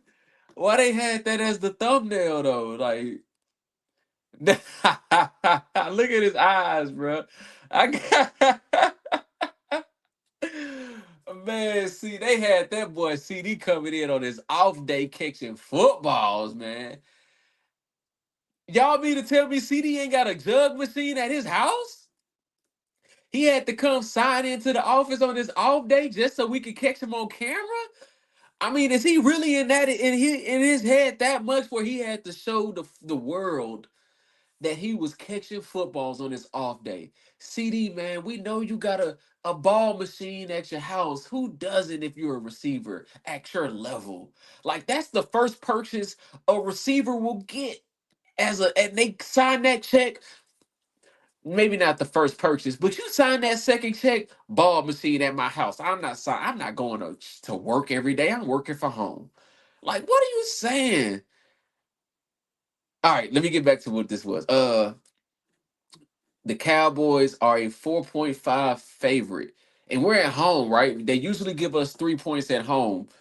I'm not really good at betting. Y'all gonna have to help me with this, but 4.5 favorite, that means something. 220 negative on the money. I don't know nothing about all this. We need to have a gambling class. So y'all can teach me what all that means. Cowboys 30, Giants 17. That sounds like a realistic score. The Cowboys get the 30 points that they should get, right? That's like 4 touchdowns. That's maybe 3 touchdowns and a few field goals. I want to see 35, something like that. That tells us we were really cashing in the red zone. Giants 17, yeah. We should keep the Giants under. This is the really good prediction. 30-17. Keep the Giants under 20. We score over 30. It's a double-digit victory. That should happen. And they're starting Russell Wilson, a guy that we're familiar with. If you start the rookie, then you get the chance of surprise. If you start the rookie, you get another guy who can possibly scramble. And I don't want to deal with another guy scrambling. Good Lord. And I don't even know if Jackson Dart can scramble. I just know any guy that comes out of college now, there are no Tom Brady's. Like everybody's an Archie Manning who can at least run the ball. At least run the ball. That's at the very minimum. And that's all Archie can do. He can't throw that bitch at all. Uh Bet the under for the Cowboys versus Giants. We won't put Dallas coach Brian Schottenheimer in the hot seat unless the Cowboys struggle against the Big Blue. If they struggle against the Big Blue, are they in the hot seat? Is he in the hot? I mean, it wouldn't look good. I can tell you that. You struggle against the Giants, it ain't gonna look good. If you lose against the Giants, especially, you can struggle, but you cannot lose against the Giants. I would agree on that.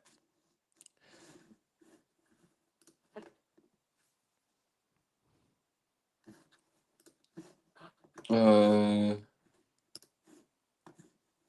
David said, "I think we did. Now it's on us to beat them in our house. We will beat them. We definitely gonna beat the Eagles. We owe them a ass whooping. Uh, oh snap! What tab am I sharing? Oh,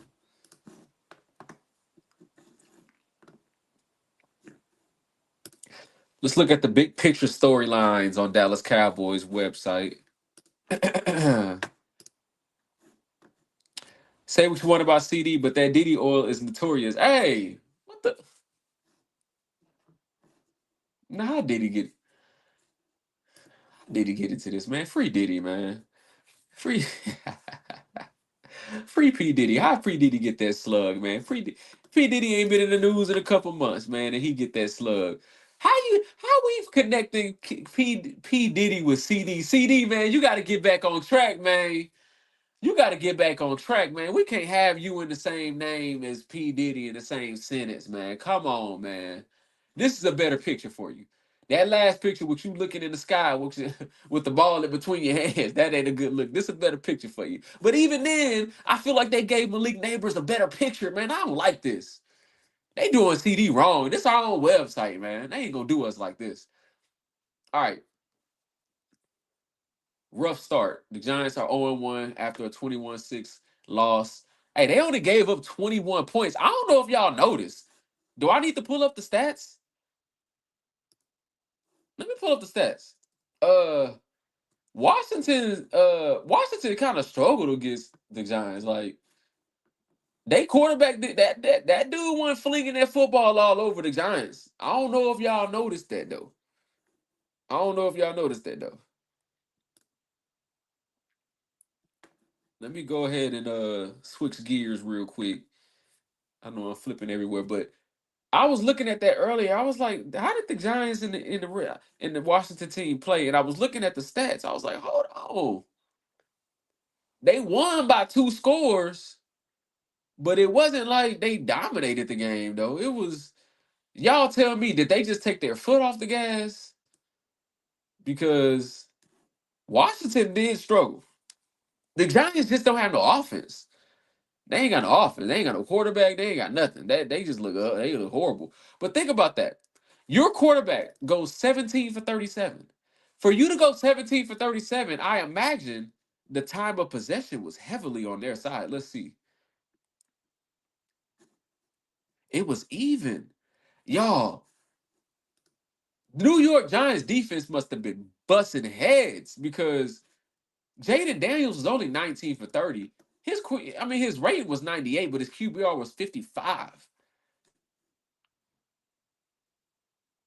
He had one touchdown. He carried the ball 11 times. You see what they do with these quarterbacks running the ball, man. They put a lot of stress on you when they run the ball, man, because you got to contain the running back and you got to contain the quarterback.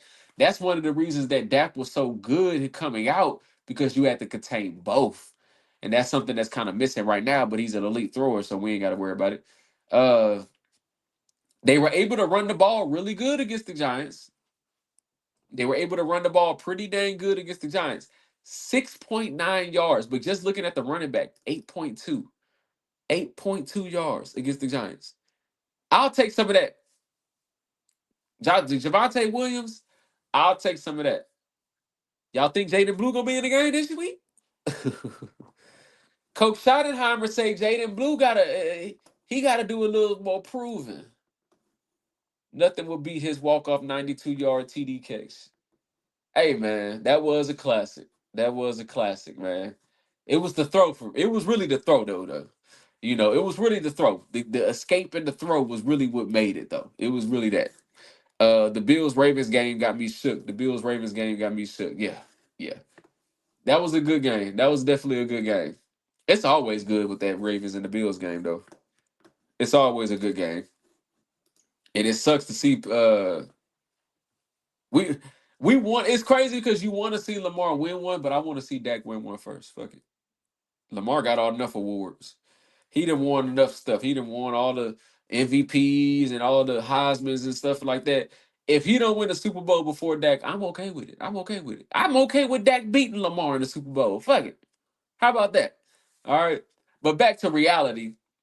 Um, Terry McLaurin never scared anybody on the Cowboys. I can tell y'all that right now. I'm gonna speak for y'all right now.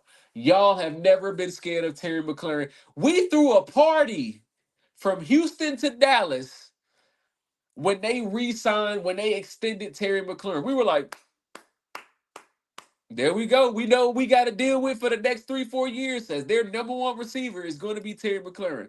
He's going to give you more of these numbers. Don't worry. He's going to give you a couple 100-yard games, but he's definitely going to give you these 2-3 yard ones. Against us, he's good for those. If you sleep on him, he can break out. But I'm not worried about him. He has the numbers to be able to get his money. He was good to get his money. He had the numbers to get it. I ain't worried about it. I do worry about the physicality of Debo, but Debo is not a speed guy, right? Like Debo's not gonna break a 60, 70-yard run against you. He can out physical you though. He can get a 20, 30-yard run and be more physical than you if you sleep on him. So you gotta come down here, you gotta bust him in his mouth, and you gotta make it that game. Debo is not gonna back down. This is one of those games where oh snap, why am I talking about Washington? I should be talking about Washington. My bad.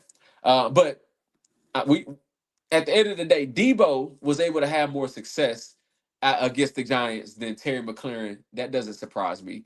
Malik Neighbors was 5 catches on 12 targets. Look, Malik Neighbors is a little bit more scarier than Terry McLaurin.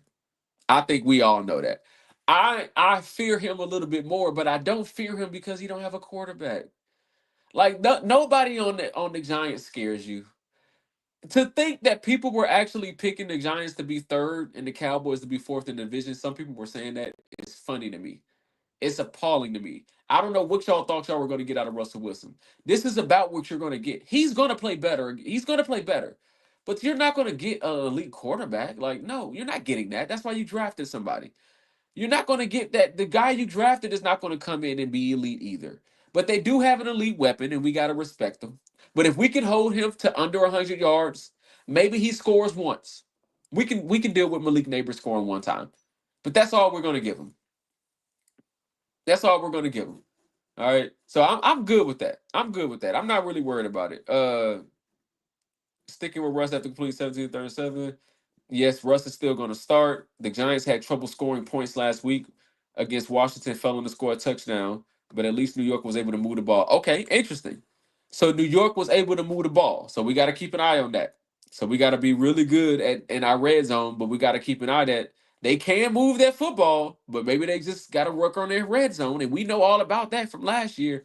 That red zone offense means something. The Giants had 2 trips inside the 5 yard line that resulted in turnover on downs. Hey y'all, let's get serious now. Cause I'll be honest with you, I don't watch every single football game, even though I can. I don't. And I didn't watch this football game closely, and I should have, because it was a division game. But my ears are perking when I see this. It was only a 15-point game, 21-6. That tells me the Giants have a pretty dang good defense because we all know Washington has a good offense, and they got down to this 5 yard line twice and had turnover on downs. If they clock in and they're able to punch in. So the Giants, guess what? The Giants are leaving that Washington game like, damn, we did lose. But you don't think in the back of their mind, they're like, whoa, hold on, y'all.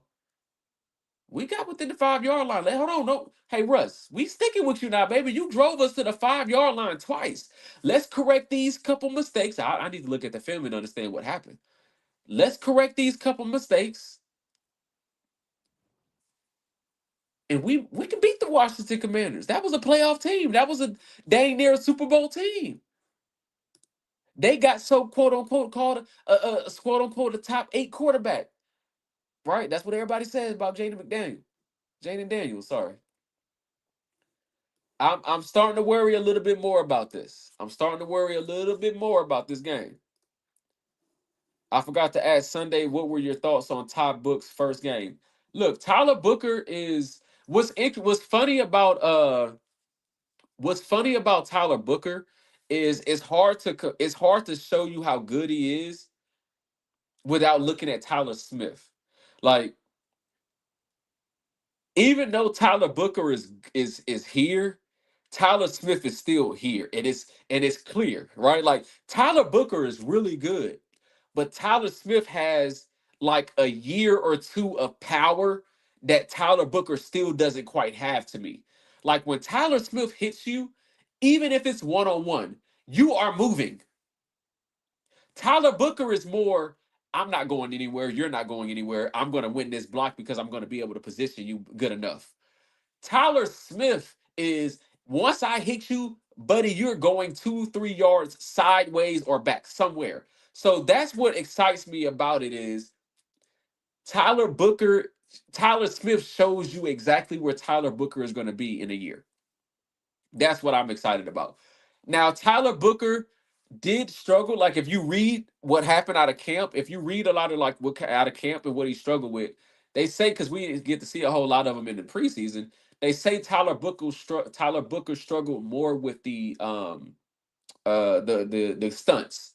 And if you saw, that was like the only thing he gave like a pressure up on was a stunt. It was when his guy goes outside, like towards the outside, and then there's another guy that loops inside. He has to get better at reacting. It wasn't like it was a clean beat, but he did get beat. And he was struggling a little bit, they say, in camp on that. But as far as like you know, he's not, we knew preseason in training camp and from college film that Tyler Booker was not going to get beat up. You knew that. I actually felt good about that against the Eagles, no matter if he was going up against the Jordan Davis, the Jalen Carter. I felt like Jalen Carter was going to get him finesse wise a couple times because Jalen Carter can finesse you, but I didn't feel like Jalen Carter was going to bully him. But it was going to be a battle. I will give Jalen Carter would have won reps on Tyler Booker. I'm not going to lie about that. But Jalen Carter would not have dominated him and made him look sloppy. Tyler Booker is a really good player, but imagine having Tyler Smith on both sides of the center now. That's what you're about to get. That's what you're going to get. Um, Jeffrey Gwen, appreciate it, man. I don't think I saw you on here, so I appreciate it. Appreciate you joining. Good content, bro. Found you on Instagram. Keep up the good work. Look, I appreciate it, man. I think you found me on TikTok. If you saw me on Instagram, somebody copying me. Because I ain't even on Instagram. There is no Donovan talk. Hey, send me that damn page, man. Cause hey, send me that page, okay? Cause I'm only on TikTok and YouTube. Cause I haven't put it on Instagram because I didn't want to start doing too much and having all these different pages and then I don't keep up with my consistency like I'm doing, which right now I'm flowing. Like the shit is just flowing. So if you see that on Instagram, let me know because I'm not even on Instagram. I don't think I'm on Instagram. Um, let's see. All right, back to the article up front. The Giants have some names on the defensive line. That defensive line is scary, y'all. Here's what we don't want.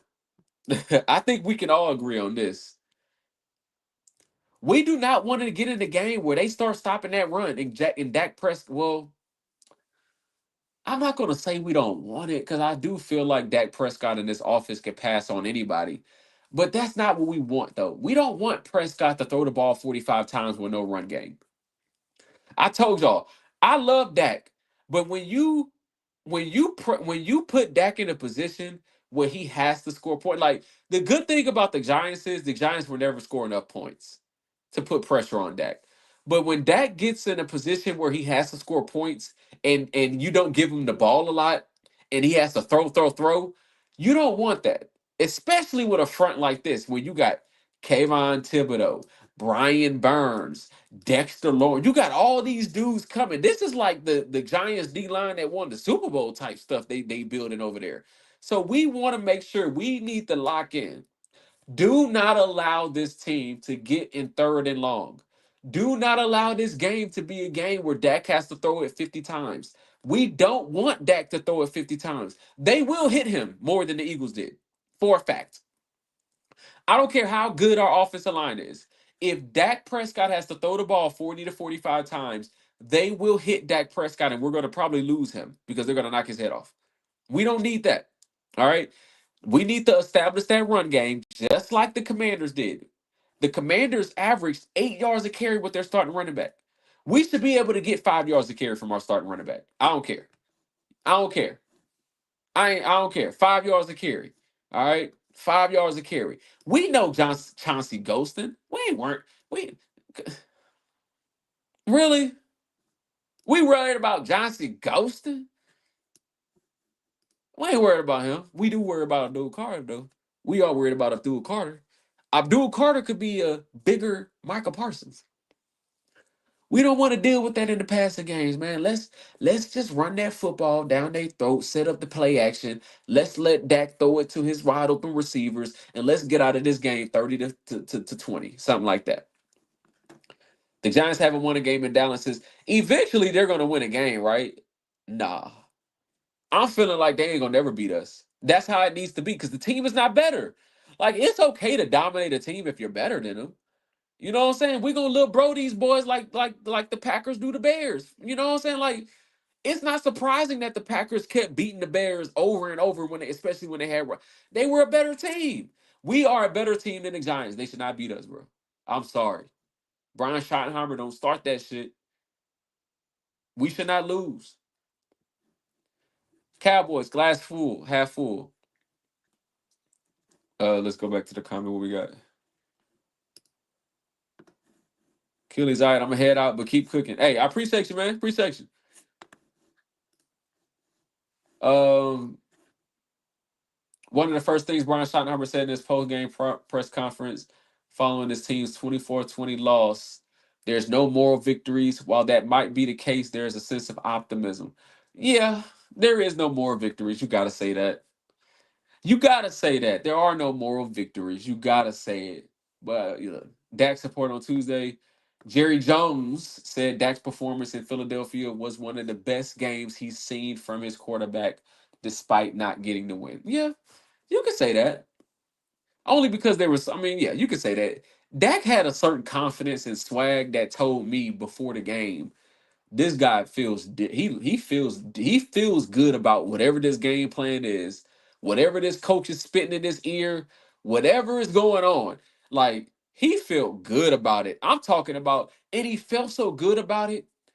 If Dak didn't feel as good as he felt, Dak doesn't even react to Jalen Carter the way he reacts. Think about that. Like Dak was feeling himself so much from the time he got walked into he was feeling himself so much. Did y'all see the camera view when he was walking through the sideline? He was still in his regular clothes and he was just walking. Then he did his prayer and he was just confident. And it showed from the first snap of it was just confidence. Like, yes, Dak did have a really, and I'm excited about Dak. I've always been excited about Dak. This ain't nothing new to me. Playing catch up Thursday night, CD Lamb. Hey, look, man, CD, you got to get back to it, man. Hey, this jug machine shit, that scares me. They don't be a me guy, man. Don't be a me guy. I know you got a jug machine at your house, CD. You didn't have to go to the damn facility to get people to show. You knew people was gonna be there. Now maybe Donovan stopped being critical. Donovan, stop it. He didn't have anybody at his house that can help him with the jug machine. You need help with the jug machine. You got to have somebody help you pick up the balls. Maybe he wanted to have a coach or something. I'll let y'all play devil's advocate with me. To me, that was a that was a publicity thing. That's like when he misses the ball and he's doing this on his chest and he's doing all like, bro, we don't give a fuck about all that. Catch the ball, man. What's the rest? A full NFL week has now come on and gone with Michael Parsons and no longer on the Cowboys roster. So far, Green Bay has seen the early rewards. Man, shut up.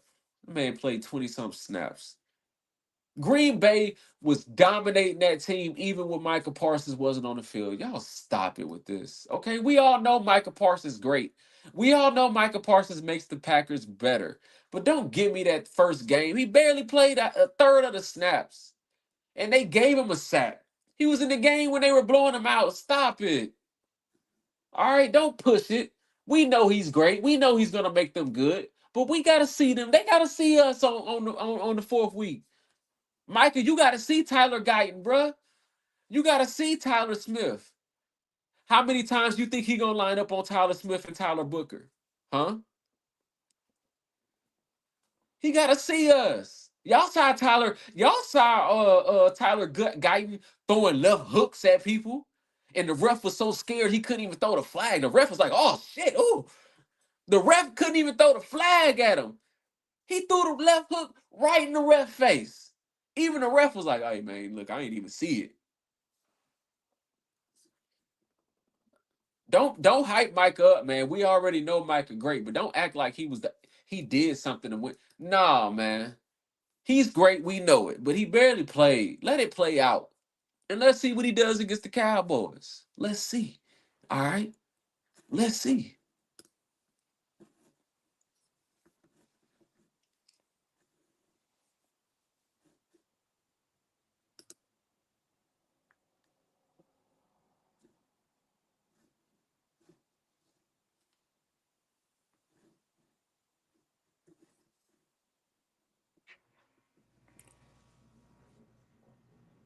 Cheerleaders. Even our Dallas Cowboy cheerleaders get coverage. Y'all believe that? So Mozzie Smith is not going to play again. Despite Winfrey being hurt, despite Winfrey going on IR, Jerry Jones says Mozzie Smith is still probably not going to play. Ain't that something? A first round pick wasted on a guy who, if you watched film at Michigan, he was not fast off the ball at all. And guess what? That's his biggest issue is he's not really quick off the ball and he doesn't really play as powerful as we wanted him to play.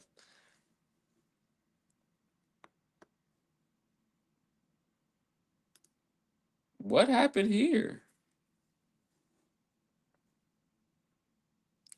Cowboys wisely get ahead of potential George Pickens issue on Monday. Well, what happened? Have turned the page to New York. However, before they take another NFC opponent, head coach made sure to come out and clarify George Pickens' usage when speaking to the media. Each week is going to be different. The Eagles did cloud him quite a bit. There were 1 to 2 potential opportunities where the ball should have went to George. Hey y'all, is he just doing this to keep George Pickens' head from exploding? Because we know that that's the type of guy he is. And maybe he was asked about it, and I think that's what he was. He was probably asked about Pickens, but this is probably the truth. I get it. This is probably the truth. Be some weeks where Pickens gets the ball. He's saying that Pickens is going to get the ball more than Lamb sometimes, and vice versa. Okay, we get it. I mean, sure, you can't argue with that now. Some people are like, man, we won't be able to throw Pickens the ball after the way CD did us. Shuts down any George Pickens noise. In the season opener, Pickens finished with 3 catches on 30 yards. I didn't even know he had 3 catches. I thought it was just one. Meanwhile, Lamb had 13 targets. The Cowboys know. See, they trying to stir shit up with this. Man, they trying to stir shit up with this, man. At no point in that game at no point in the game where I was like, man, we need to throw Pickens the ball more. At no point in the game did I think that. The only thing we thought was CD Lamb need to catch the goddamn ball. Don't be stirring up no drama. He ain't supposed to get as many targets as freaking CD Lamb. That's not how the offense is supposed to work, damn it. And at the end of the day, Dallas didn't acquire Pickens to keep the ball away from him. The Georgia product had 2,800 yards and 12 touchdowns before, blah, blah, blah, blah, blah. Going up against the Giants seems like the perfect. Hey, Cowboys, man, don't piss me off Sunday. Do not piss me off Sunday.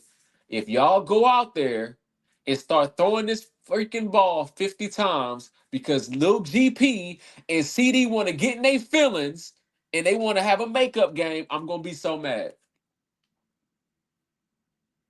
And I'm a Dak fan. I don't want to see Dak throw the ball 50 times. We need to run the ball.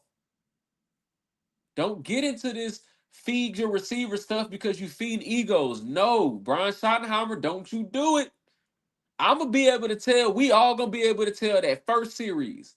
Because y'all noticed against the Eagles, their strength was stopping the run. And what did we do on that first play? Ran it down their throat.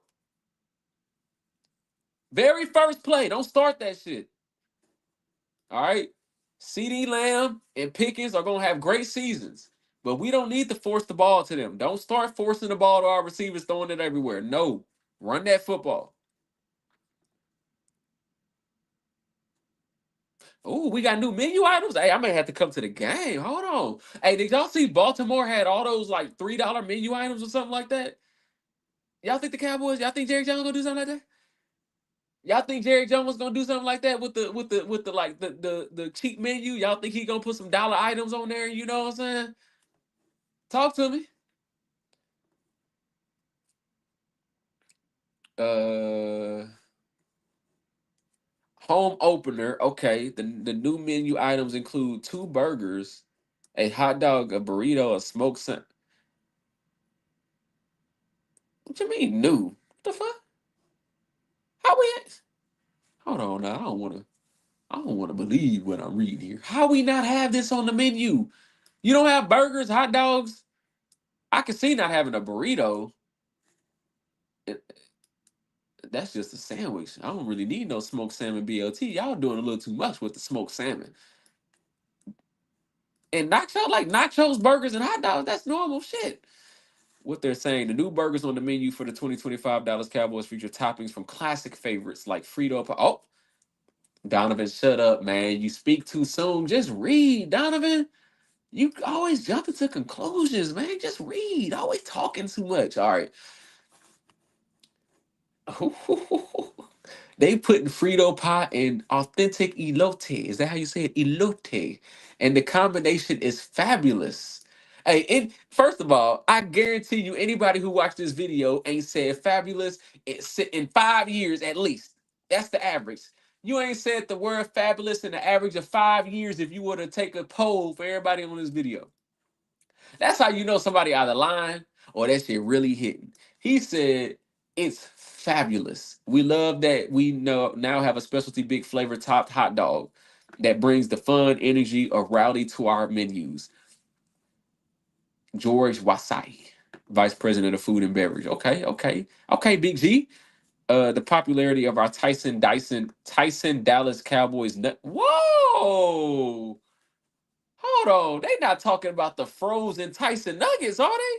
Cowboys, y'all better not be throwing the Tyson nuggets in the grease and serving us no damn frozen nuggets. Y'all better be chopping that shit up. And I need to know. Y'all lying now. Y'all lying now. I need to see a real fan. And a real fan need to comment and say this shit is true. I need a real fan to comment on the video and say, nah, man, Donovan, after y'all go to the game, I need a real fan to say that Frito pie, authentic elote burger is hitting. And I need somebody to tell me that them Tyson nuggets is great and fantastic. I need y'all to help me. Y'all need to say that. Delicious star-shaped flavor gems. Don't play with me now. Y'all know them. Hey, I'm a Burger King baby. I grew up on the dinosaur nuggets. Don't play with me now. I will drive to Dallas on Sunday and buy a standing only ticket for some shaped diners for some shaped star shape. Hey, hold on, man. Hold on. Y'all get me excited though. I wouldn't even expect to see this. Fans will also really enjoy the sweet treat of a new this okay, hold on. Maybe I don't know what this is. What the hell is this dessert nachos? Am I missing something? What are dessert nachos? Going back to the what's up, Cowboys hater herder? What's good, my boy? What's good, Cowboys herder? Hey, hater herder. Going back to the Romo Dez BS. Hey, let's hope not. Let's not bring up them names no more, okay? Let's not bring up them names. I made the mistake and brought up Romo earlier. Let's not bring up them names no more. Romo was a me guy his damn self. Romo was a me guy himself, and we all know Dez Bryant was a me guy. Let's get back to it. Okay, Burker look a little. Okay, I mean, I guess. I feel like we get a little too fancy with the picture. You know what I'm saying? We could have. You know what I'm saying? I feel like it needs to look a little bit more sloppier. That's all. It needs to be a little bit more real. And it looks too, with the helmet behind it. It look a little too picturey, I don't know if that's a word. It's too picturey. The rowdy dog, described as a Sonoran style hot dog, featuring the Nathan's all beef frank wrapped in bacon. There's bacon on that burger, there's bacon on that dog. And served on a brioche bun with candied jalapenos, pico. Ooh, wee. Okay, okay, Cowboys. Here go the burrito right here. Okay, look like corn or something, or okay. French fries? Question mark. Check. Guacamole. They got French fries in the pico de. Hold on, Cowboys. Hold on, man. They already calling us fat in Texas. What's going on, man? What? Nah, man. Look, we need some salads. Come on, Jerry. We need some salads and some. Man, we can do steak, man. We can do steak. We need some salads and some steaks. Let's do that. Some salads and some steaks, Jerry. You trying to get us big? What is this? A 17-inch tortilla? We don't need a big ass tortilla like that. Look at this big ass burger. Ain't no Jerry. Come, Jerry. I'm not with this one. First of all, ain't no way somebody sitting in them little ass seats eating shit like this. You gotta have room to eat a burger. Like you gotta, you know what I'm saying? Like you gotta have some elbow room. You gotta have knee room and spread the knees out to take a bite of that burger. You gotta hold this burger with two hands. You can't hold that burger with one hand. Come on, Jerry. This is a money thing. You don't need these big ass all this shit on this. Chili. You got chili on the burger with cheddar cheese, chili cheese, Fritos with the pico de mayo all on the bun. Ooh, what is this? This new addition to the burger has flaming hot elite. lettuce, tomato, pepper jack, cheese. Man, Jerry got some menu items on this thing though. Hey, he low key. Hey, he low key. I feel like Jerry picked these items out himself. What are these? Oh, this the dessert nachos? Hold on. Hold on. We stars, baby. Hey, we so star. We gotta eat. Hey, we stars. We eat stars. Hey, look, we got star treats. You feel me? We got star treats. So the Giants fans gonna be in there eating our star treats. They gonna be eating our star nuggets and shit. Hey, I see what you're doing, Jerry. If you come in our stadium, you eating stars with us. You know what I'm saying? Hey, I like it. I see what you're doing, Jerry. We got the little star wrapper at the bottom. Fuck around and have some star strawberries, some star strawberries, some starberries. Hey, I like it. I like it. Okay, Jerry. I never was into the menu like that and shit, but I feel it. And then we gonna get real classic for you classic ladies out there. You know, the classic ladies, they don't eat fried food, so you gotta get smoky with them. You gotta, you know what I'm saying? The ladies gonna get in there. They wanna watch they figure. You know, the ladies wanna watch they figure and stuff. They gonna be in there drinking beer, but they don't wanna eat nothing heavy. The beer is enough, right? So you gotta get them a smoked salmon, hold the bread though, right? They don't want no bread. They just want the salmon, the bacon, the lettuce, and tomato. They don't want no bread, right? So this is for the ladies right here. I bet not see no men ordering a smoked salmon BLT unless they ordering that with the elote burger. That tells me that okay, I understand what's going on there.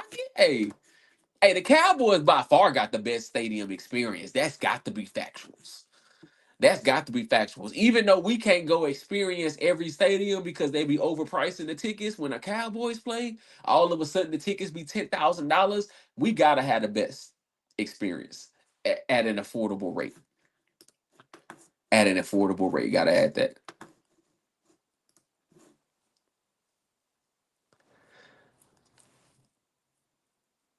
Y'all know what? I think this is it. I don't see no questions coming in. Y'all not talking to me. Physicality explains midnight rule. Boy got a midnight rule? Oh, I think this one he was talking about. He forgot they don't worry about the game after midnight.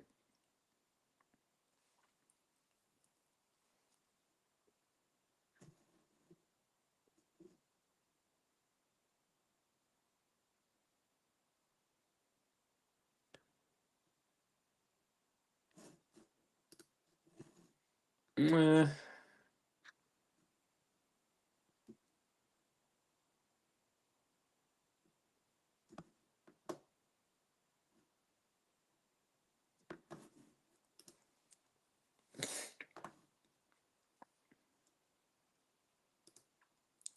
This is what I do. What Big Ken talking about, man? Big talk.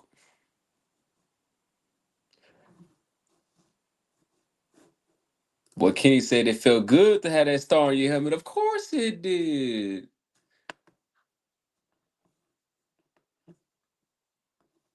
He said he learned the playbook in a couple days. He played 40 snaps and got 5 tackles.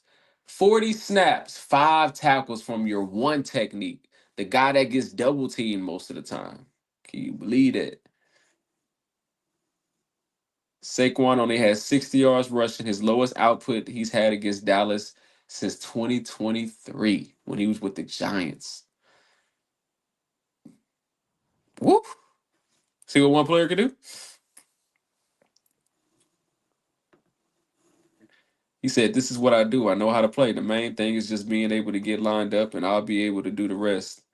That's where my main focus was being able to learn the blitzes, learn the movements. Okay. Every day I'm getting better. It's everyday improvement. I got a pretty good lock on things. Okay.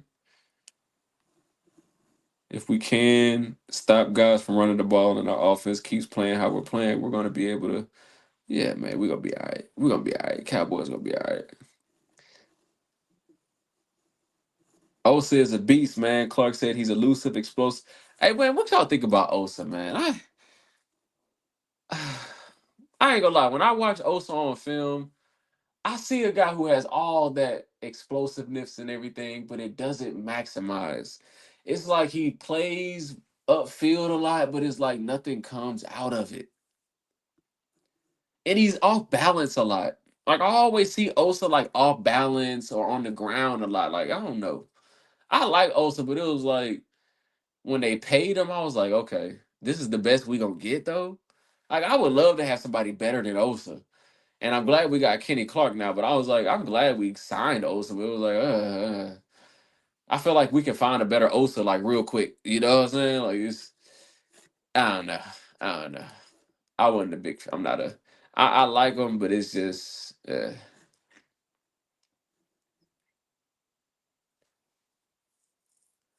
Man, what we gonna do with this J9 Blue, man?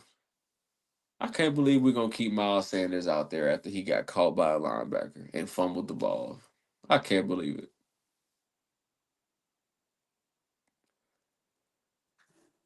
All right. There's nothing else on the news. It's getting late anyway. Appreciate everybody who joined. Donovan Talks Cowboys. Expect to see a lot more of me. Appreciate y'all. Have a good night. See y'all tomorrow.